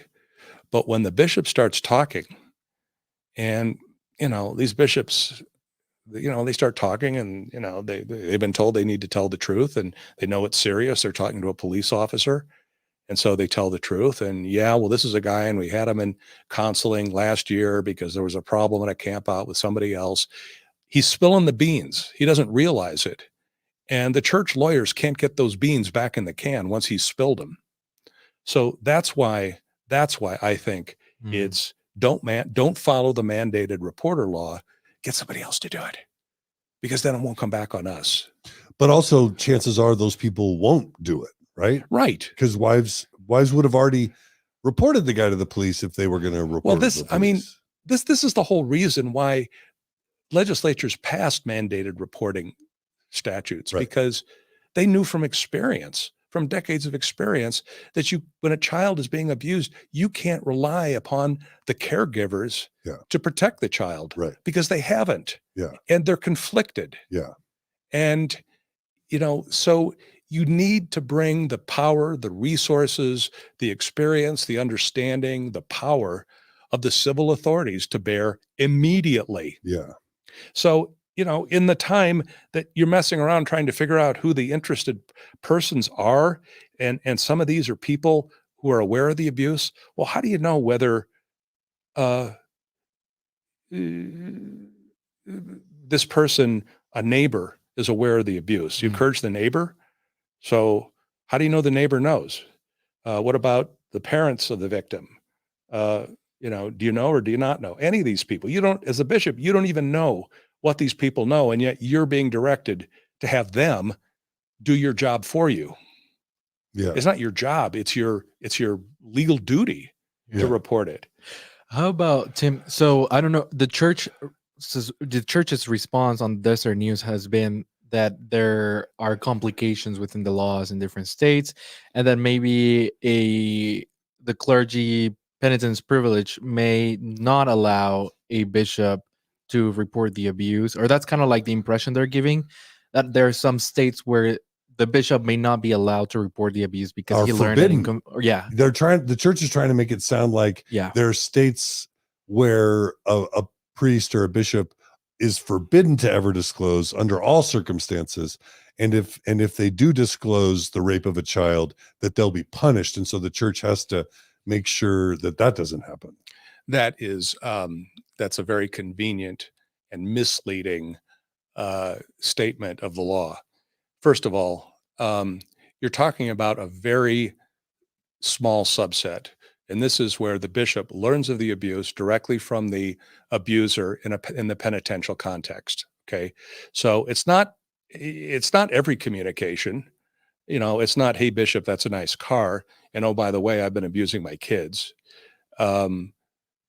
So they don't. In some states, there is no priest penitent privilege associated with a mandated reporter.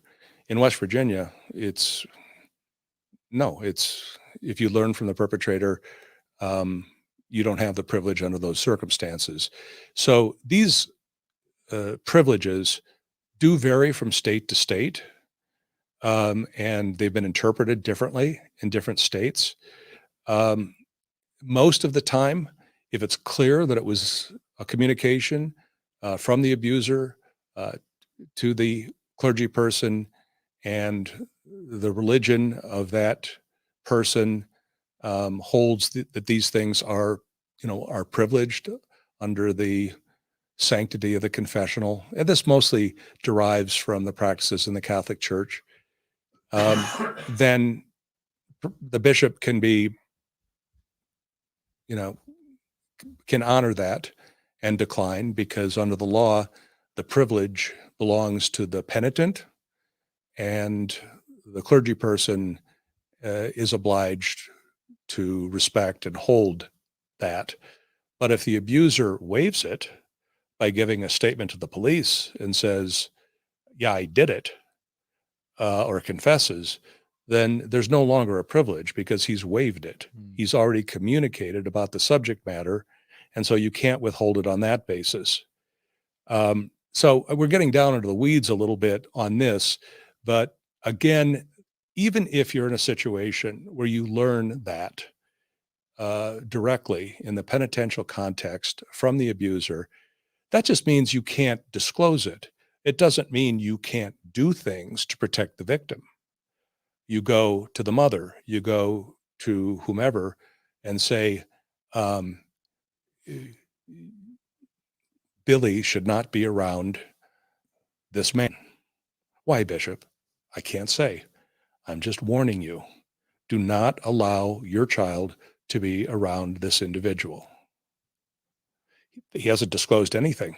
He's done something. Yeah. I guess the bishop could even encourage the abuser to turn themselves in.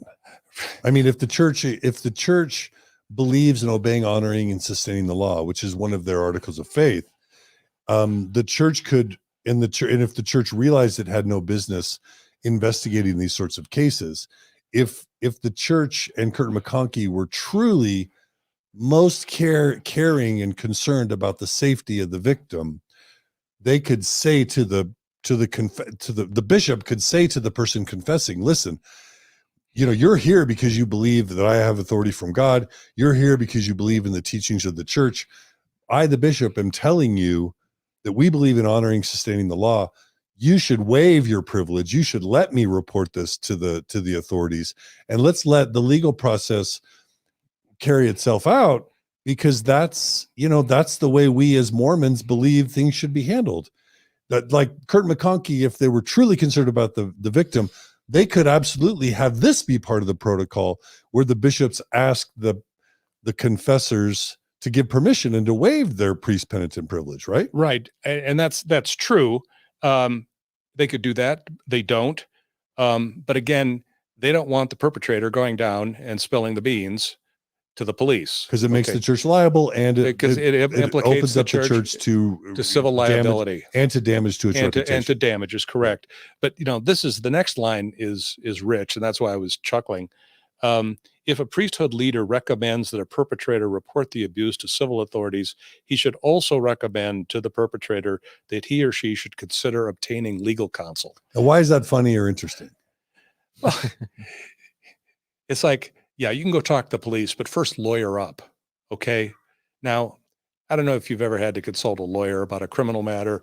Maybe some of your listeners have, but that lawyer, I don't care whether he graduated first or last in his law school class, he's going to say, you're not talking to the police. Keep your mouth shut. You're not giving any statements. Okay. Because to say otherwise is malpractice. That's what a lawyer advises a client, do not talk. So this is another way that the church ensures that they're going to seal the lips of if the person is like, oh, I want to purge my soul, I want to go down and tell it to the police. Okay, but go talk to, and actually I've got a card in my desk here, the bishop says, and it's a member of the ward. He turns out to be a criminal defense lawyer. Call him, good guy. So he hooks him up with a criminal defense lawyer. It's not going to go any further. Okay. So that source of information from the abuser, who knows the who, what, when, how many times, how he got away with it, what the church leaders knew, when they knew it, and so forth. All that's completely unavailable. Hmm. And what's more is that individual is probably not even going to be criminally prosecuted, because prosecutor looks at the case. It's a he said, she said, or he said, perpetrator denies it, or, isn't talking. The victim is, 14 years old, and, any defense lawyer with, any cross-examination capability can get the jury to, side with the perpetrator because the child's confused or was manipulated by the mother, or, all the tricks that defense lawyers use to try and discredit child victims.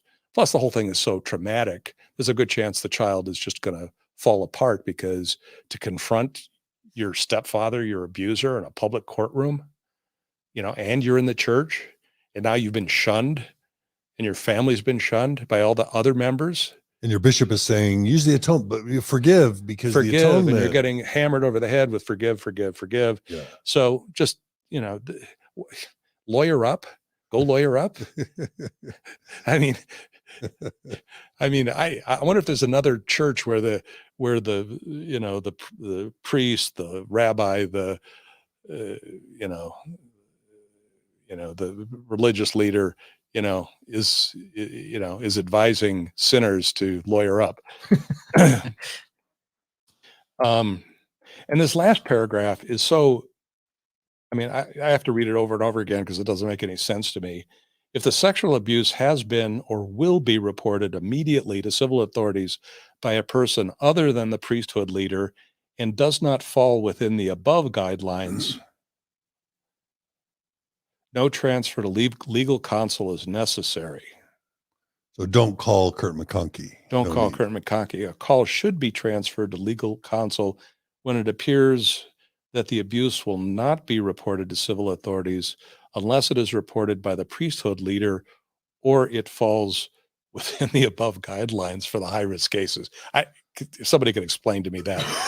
I still don't understand that. So I think basically they're saying transfer to Kurt McConkie if the bishop is the only one that knows or follows this. Yeah. It falls into one of those six. There's potential categories. liability here. Yeah.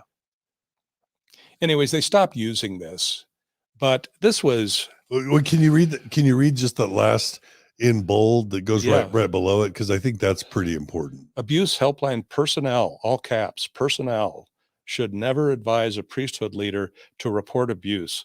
Counsel of this nature should come only from legal counsel. What's that about? That's the most important part, right?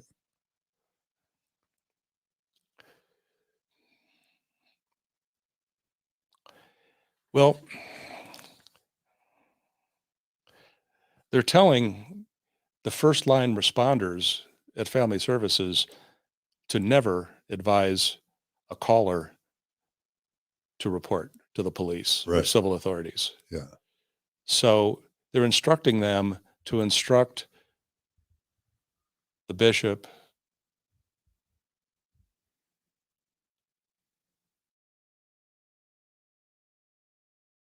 that he can't advise them whether to report or not. So the question is then kicked upstairs to Kurt McConkie. Counsel of this nature should come only from legal counsel. Now, where this gets interesting and where this became an issue in Arizona is these lawyers of Kurt McConkie are licensed in the state of Utah. Mm. And yet they are advising people of the law in states where they're not licensed to practice law, because these calls come in from all 50 states. Now, I believe the Attorney General of the state of Arizona made an issue about this. I don't know what happened with it, but in this case in Arizona that we've been talking about, that's exactly what happened. A lawyer from Kurt McConkie told the bishop not to report. Now, my understanding, he told him he couldn't report. He couldn't report. Yeah, that the law prohibited him from reporting. So, from the allegations of the Attorney General of the state of Arizona, he's asserting that this is the illegal practice of law in the state of Arizona. If you're not licensed in the state of Arizona and you're giving legal advice, you're committing a criminal offense, and you're also subject to other sanctions, I believe. I don't know what came of that, but this is routine. This is going on all the time. You've got Kurt McConkie lawyers giving advice to clergy in states where they're not licensed to practice law. But if the attorney generals of those states don't make an issue out of it, then I guess it's no harm, no foul. And so they keep doing it. And so that's how they're able to run this thing nationally, internationally, and prevent the reporting of abuse to the local civil authorities, and thus perpetuating the cycle of abuse, in my opinion. Yeah. So to summarize, again, whenever this stuff spills out into the public domain, the church wants to say, no, this helpline, this protocol from the very beginning was established first and foremost, second most, to aid and provide comfort and support to the victim. We just reviewed the entire protocol. Your response to that is? That's unequivocally false. Yeah. I've taken the depositions. I mean, I'm not pulling this out of thin air. I've gotten this directly from church witnesses about how it actually works. Their communications department, Eric, what's his name, puts out the same sort of standard boilerplate thing every time, and they just continue to put out this falsehood that this is to help victims. It's not about to help victims. It's about helping the church evade liability. And in the lawyer's defense, right, Kurt McConkie, right? Yeah, they're doing exactly what good lawyers do. They're protecting their client. They're protecting the church, who is their client. And I don't fault them for that. They do, as we've been talking about for the last 45 minutes, a pretty effective job of it. Yeah. Is it moral? Well, that's not the question. Is it legal? Yes, for the most part. The problem I have is then they go out and they make statements that, are sort of extra legal, like this is to help the victims, when that's not true. And lawyers can be sanctioned for making false representations. And I believe those are false representations that they should not be making. But the fact that they have devised this system to choke off cases, kill them in the cradle, Mormons may not, rank and file Mormons may not be comfortable with that, but the Kurt McConkie lawyers are serving their clients, church, well. And so I would hope this changes.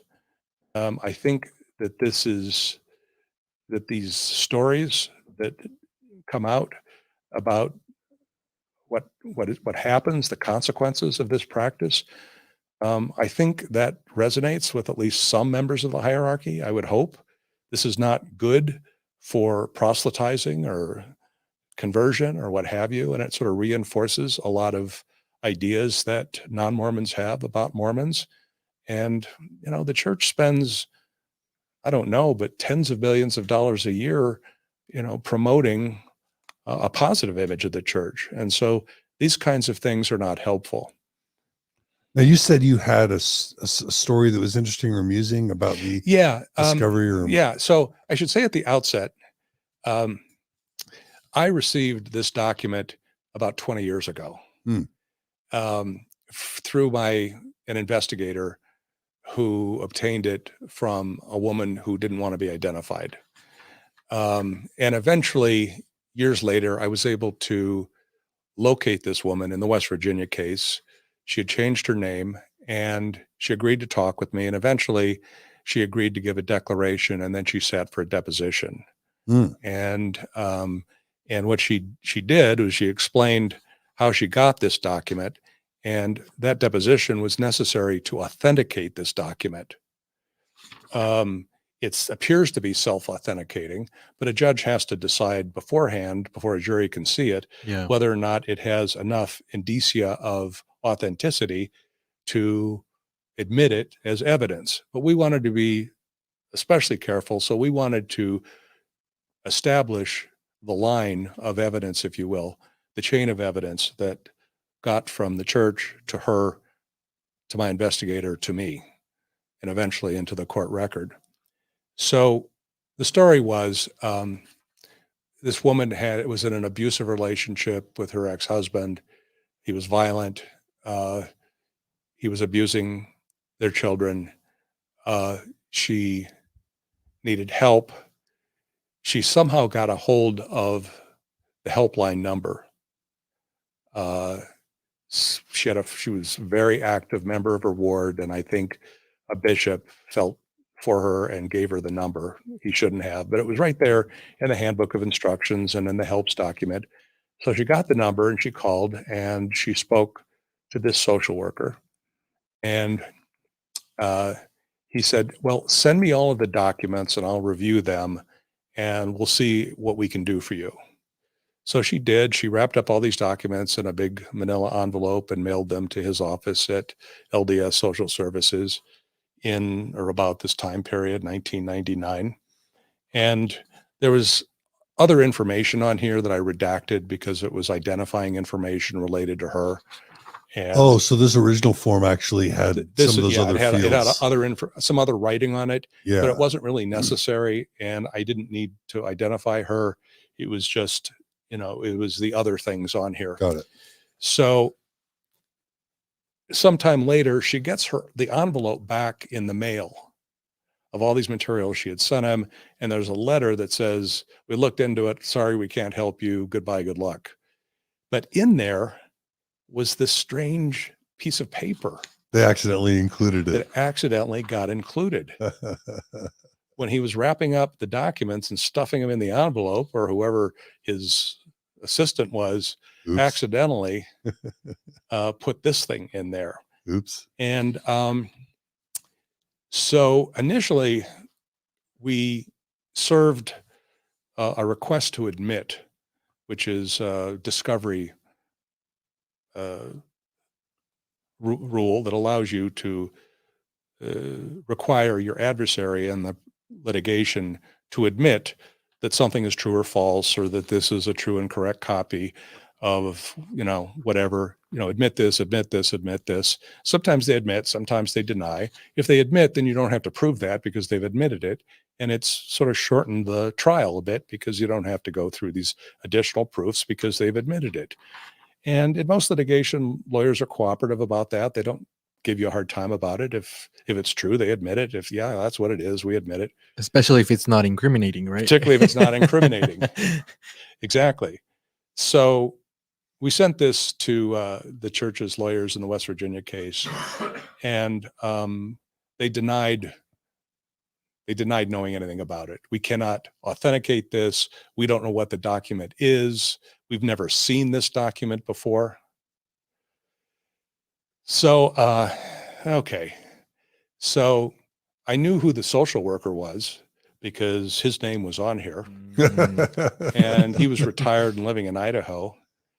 And I'll be darned, they got to him before I could. Oh, wow. And I'm not speaking to you, Mr. Kosnoff. Wow. And I'm going on a mission to Africa. Oh, really? When? Wow. Well, I'm supposed to leave tomorrow. When are you going to be back? Oh, I don't know, 2027. So that's another trick of the trade that they use is you get a key witness, critical witness, and before you could preserve their testimony in a preservation deposition, they're off to Argentina or, Botswana on a mission. So this is the power and reach of this church.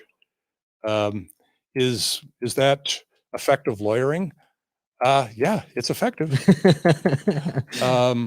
But so it's all about, denying and depriving the plaintiff of the truth so that they can prove their case that you did this, you're at fault.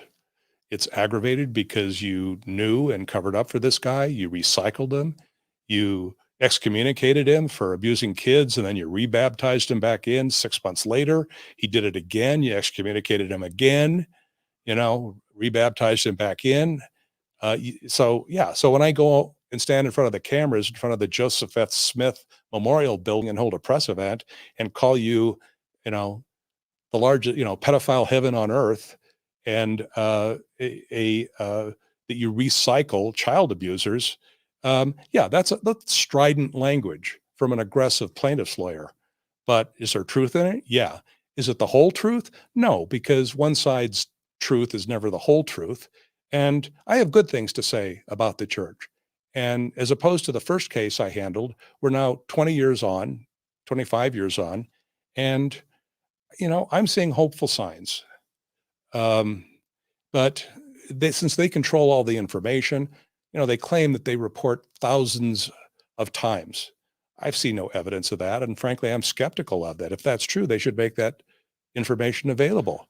That's something we speculated on yesterday, because this form itself up in the top right, it basically asks if reporting has already happened.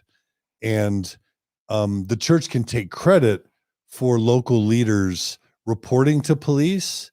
Even if they reported without any support of the helpline, the church can still know about that and take credit for it, even if the helpline did everything they could to ever discourage any reporting. And even if their preference would have been right, not to have them report. Exactly. And something, I saw a bunch of bishops on Reddit, former bishops, kind of sharing their experiences with the helpline. And there was one bishop that said, yeah, I went ahead and reported, but then I called the helpline. I told the helpline that I reported, and they got super mad at me and told me that I should have never done that. But in that case, if they had been using this protocol, they still would have checked the box and said, that the bishop's notified. And then if they added up a few dozen or a few hundred of those, then they could say to the public media, well, yeah, see, there's hundreds of instances where bishops have reported, but again, maybe it would have been against the advisement or preference of church headquarters and of the abuse line, right? Well, I believe that there are honorable, well-intentioned bishops who do the right thing. Curtin McConkie be damned. Right. Protocol be damned. They're part of the modern world. They're not part of the ancient world, which much of the church is still mired in. And, I sometimes get emails or phone calls from bishops saying, they read something about me or heard this. I just want you to know that I had such a situation, and I picked up the phone and I reported it. And I just wanted you to know that we're not all covering this up. And I think, again, that's an example of a younger generation, a more modern, progressive thinking generation that understands that the ways of the past are wrong and they don't want to be tainted by it. And if it means, they're removed as bishop, so be it. They're going to do the right thing. And I wish I knew more about those people, because I'd like to, donate to a fund that, awards a scholarship in their name or honor. But there need to be more people like that who stand up to this. But the power, the pressure, this is the other thing I encounter a lot, which is the power of the phone call. Brother so-and-so, this is brother so-and-so from Curtin McConkie. How are you doing today? You get a call like that, brother to brother, from the church's lawyer. You're listening and it's cordial at first, and then comes the ask. And I just think it's really too much for most of these men who've been born in the church and grown up and lived under it and wouldn't know what it's like to be cast out of the church because it didn't follow the rules from above. It's just too much to ask them. And it's particularly sad or pathetic when you see otherwise honest people, not telling the truth, under oath. I don't remember. I forget. I can't say. No, I don't know. And No, I think, no, she says that she came and told me, but I have no memory of that. No, so no, she never told me. It's like, wow. So it's the power of the church to get people to bend, can't be underestimated. Mm.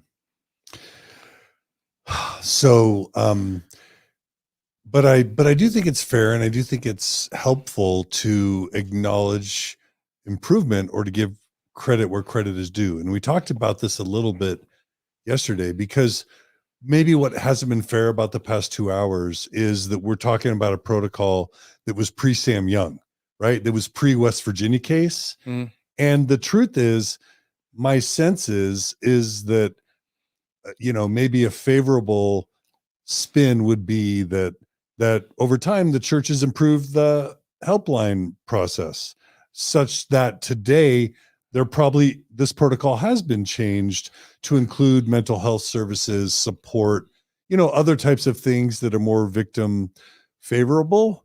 Having said that, maybe a more cynical read, if there have been improvements, which we don't know because there's no transparency, but if there has been improvements to the protocol, it's probably not modern day revelation or, the goodwill of the church, just making improvements. It's probably you and a lot of the lawsuits that have caused the church pain, plus bad press with the courageous, reporters who have embarrassed the church about the helpline, plus Sam Young and the Protect Child movement and all of the bad, publicity, plus all the members that have complained, such that if the church actually has improved the non-transparent, process or protocol for the helpline, it's been because the church has been forced to do that, not because that was ever the original intent or the intent for multiple decades of the helpline itself. Now, that's not really a question. Well, we know we know from historical precedent that the church has at times responded to pressure. When in the 1870s, the church was to be put in the hands of a receivership and liquidated. Suddenly, the revelation from President Woodruff that polygamy was to be practiced in the celestial kingdom, not on the temporal plane, basically saved the church's bacon and also earned them statehood. So that was the deal.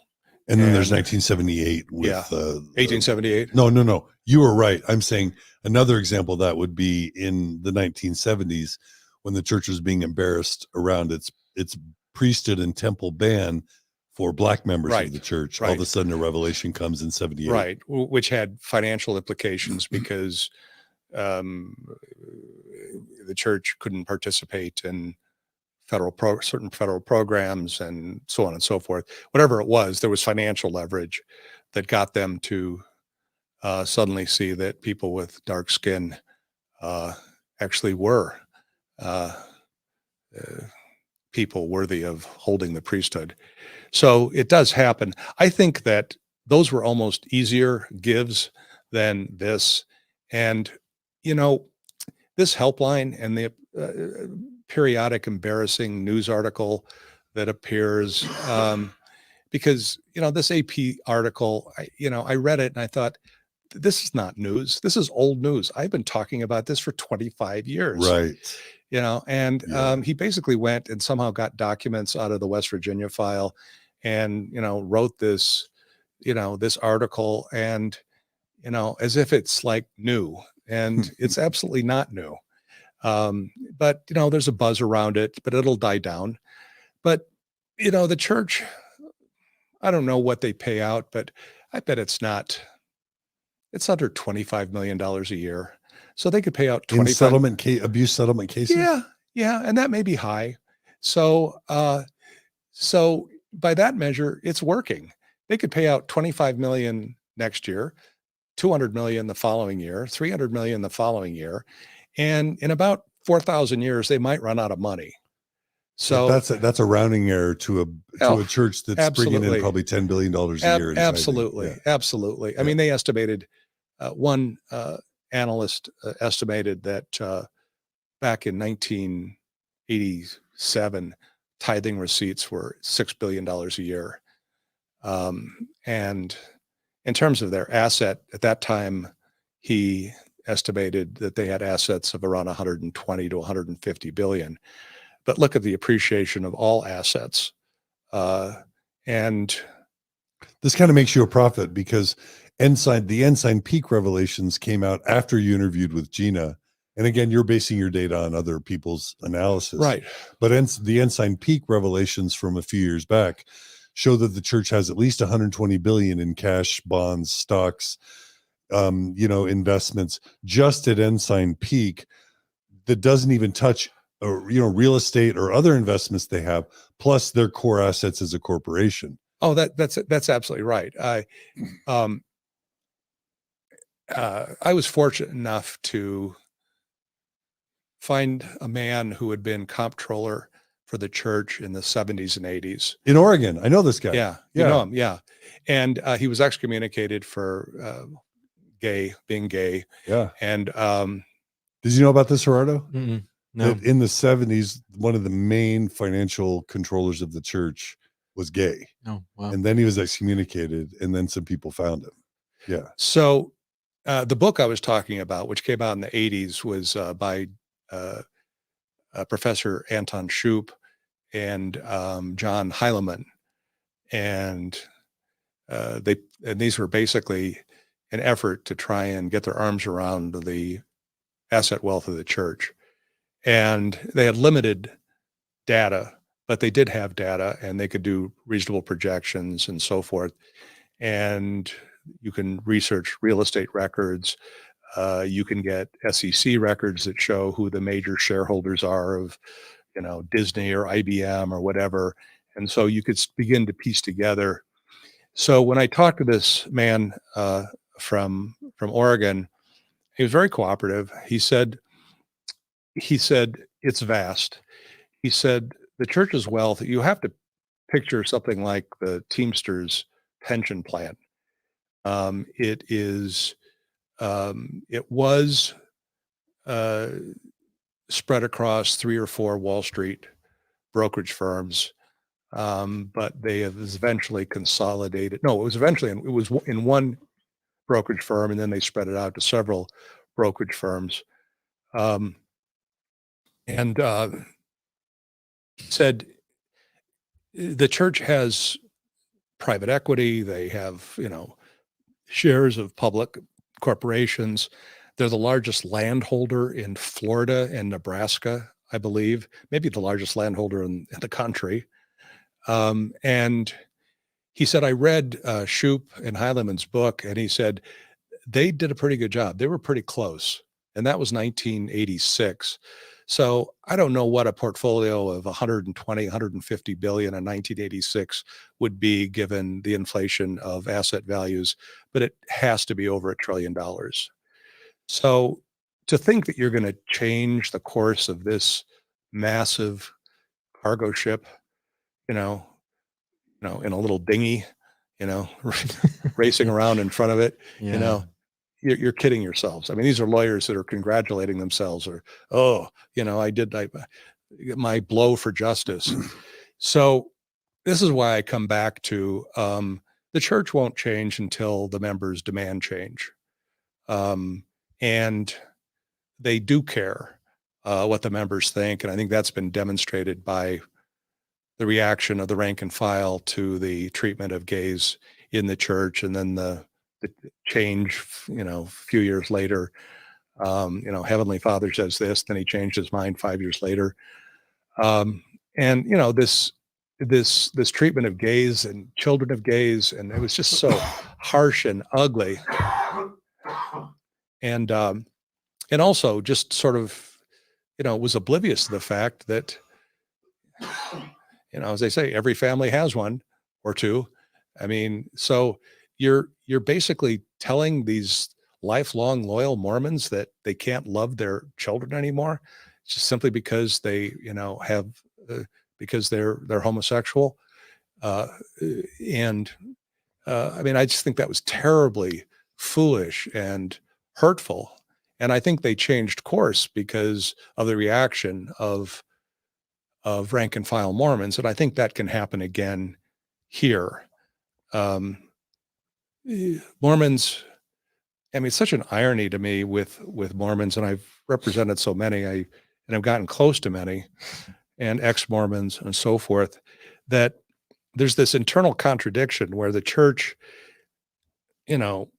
emphasizes the importance of education and self-improvement. And the problem with educating somebody is their minds open up and they start to question, and that's a good thing. But not when it comes to the church's policies and doctrines and so forth. So in history, we're gonna open, encourage you to open your mind, but we're gonna fence off this area, and you can't inquire in this area. And I think that's an internal contradiction of a church that's transitioning from one of an ancient era to one of a modern era. It happened with the Catholic Church. It was a medieval institution, in many respects it still is. But Catholics, at least in this country, to the extent there are any anymore, they don't feel like they feel modern, and they feel like they can make decisions for themselves, and that they don't have to adhere to strict obedience to the decrees of the Vatican. So anyways, I'm drifting a little bit. No, here, but you're actually summarizing, I think, in a really effective way. And we want to be humane and get a quick break in and give you a little lunch before we start our Boy Scouts episode, which is set to be in less than an hour. So we've been going 2.5 hours. Yeah. But I wondered why your shows were so long, but this you get going and it. I mean, this is we do long form because these matters are intricate and complex, right, and they're deep, and they deserve that treatment. So I'm super grateful. I've loved this time together. I guess I just wanted to summarize by only saying, I think about like the work we do at Mormon Stories, where we do have tens or hundreds of thousands of viewers or listeners. I think about the work Sam Young did with Protect LDS Children, and I think about the work you do. We try and call out Kurt McConkie from time to time and kind of alert whoever we can about some of these injustices. And I often I often wonder, like, number one, do they even pay attention to us? And I know they do at some level, but there's a part of me that thinks we're nothing. And then there's a part of me that thinks that we're like a fly on the rear end of a horse, where the worst they really care about us is just the tail that occasionally kind of swoops the fly off. I've heard it's hard to know how important this work is, or how relevant or irrelevant this work actually is to church headquarters and to Kurt and McConkie.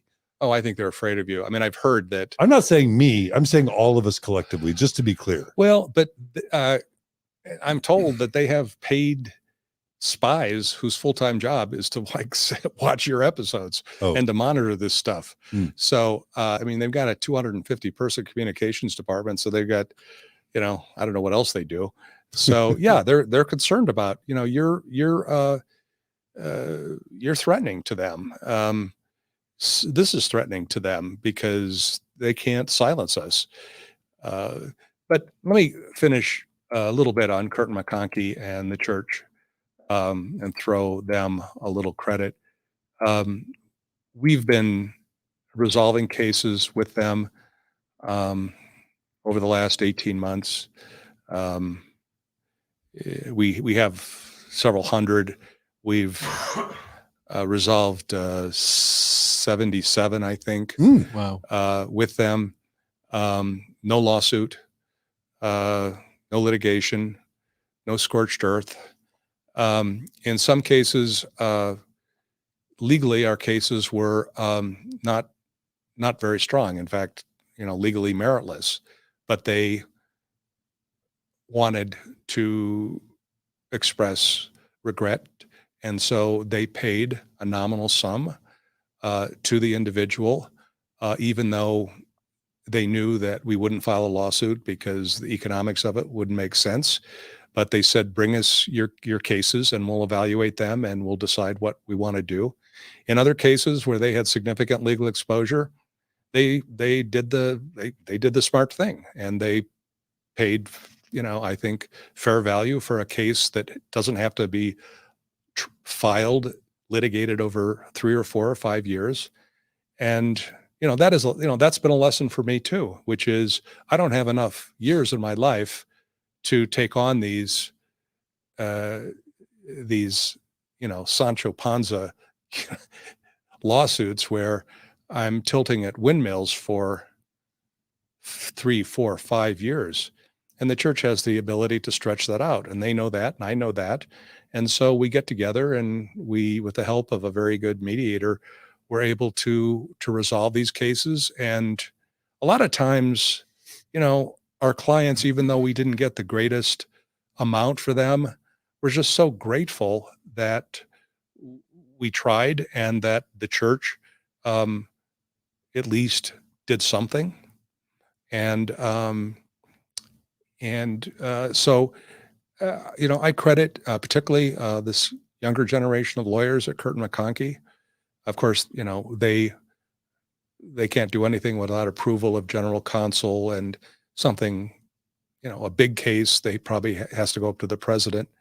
But they are trying to do right by many of these victims, and that's new. And whether that's policy or that's just good business by the church, that needs to be recognized. So I guess my days of throwing bricks at the church are over. What I've said today is based on my experience, and it is what it is.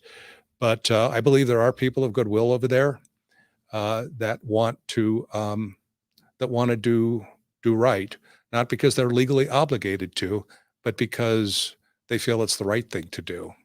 And in my experience, that's new. Those are some words of hope and of progress to end this episode with. That's not bad. All right. Yeah. It's been fun. All right. Well, we've had a great live stream audience. Man, we're almost at 900 still throughout a 2.5 hour episode. And that's a large number for a live stream. These are people who are at their jobs or, doing work at home, and they're tuning in. So pretty much almost 1,000 people have been consistently watching throughout this entire episode. So we want to thank everyone on Facebook and YouTube. We've loved your comments.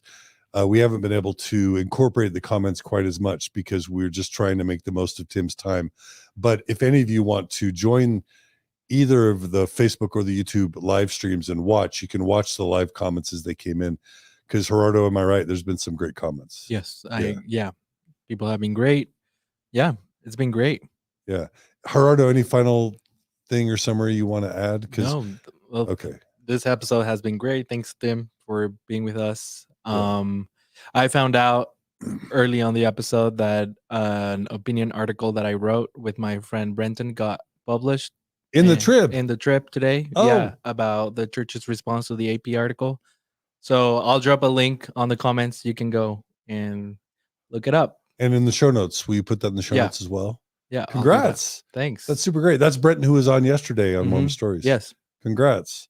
Okay, that's great. And we want to thank everyone who's donated to this episode through the Super Chat feature on Facebook or through the Stars feature on, Super Chat feature on YouTube or the Stars feature on Facebook. We do depend on your donations to kind of keep the lights on. So thanks for your financial support if you're already a supporter or if you use the Super Chat feature today.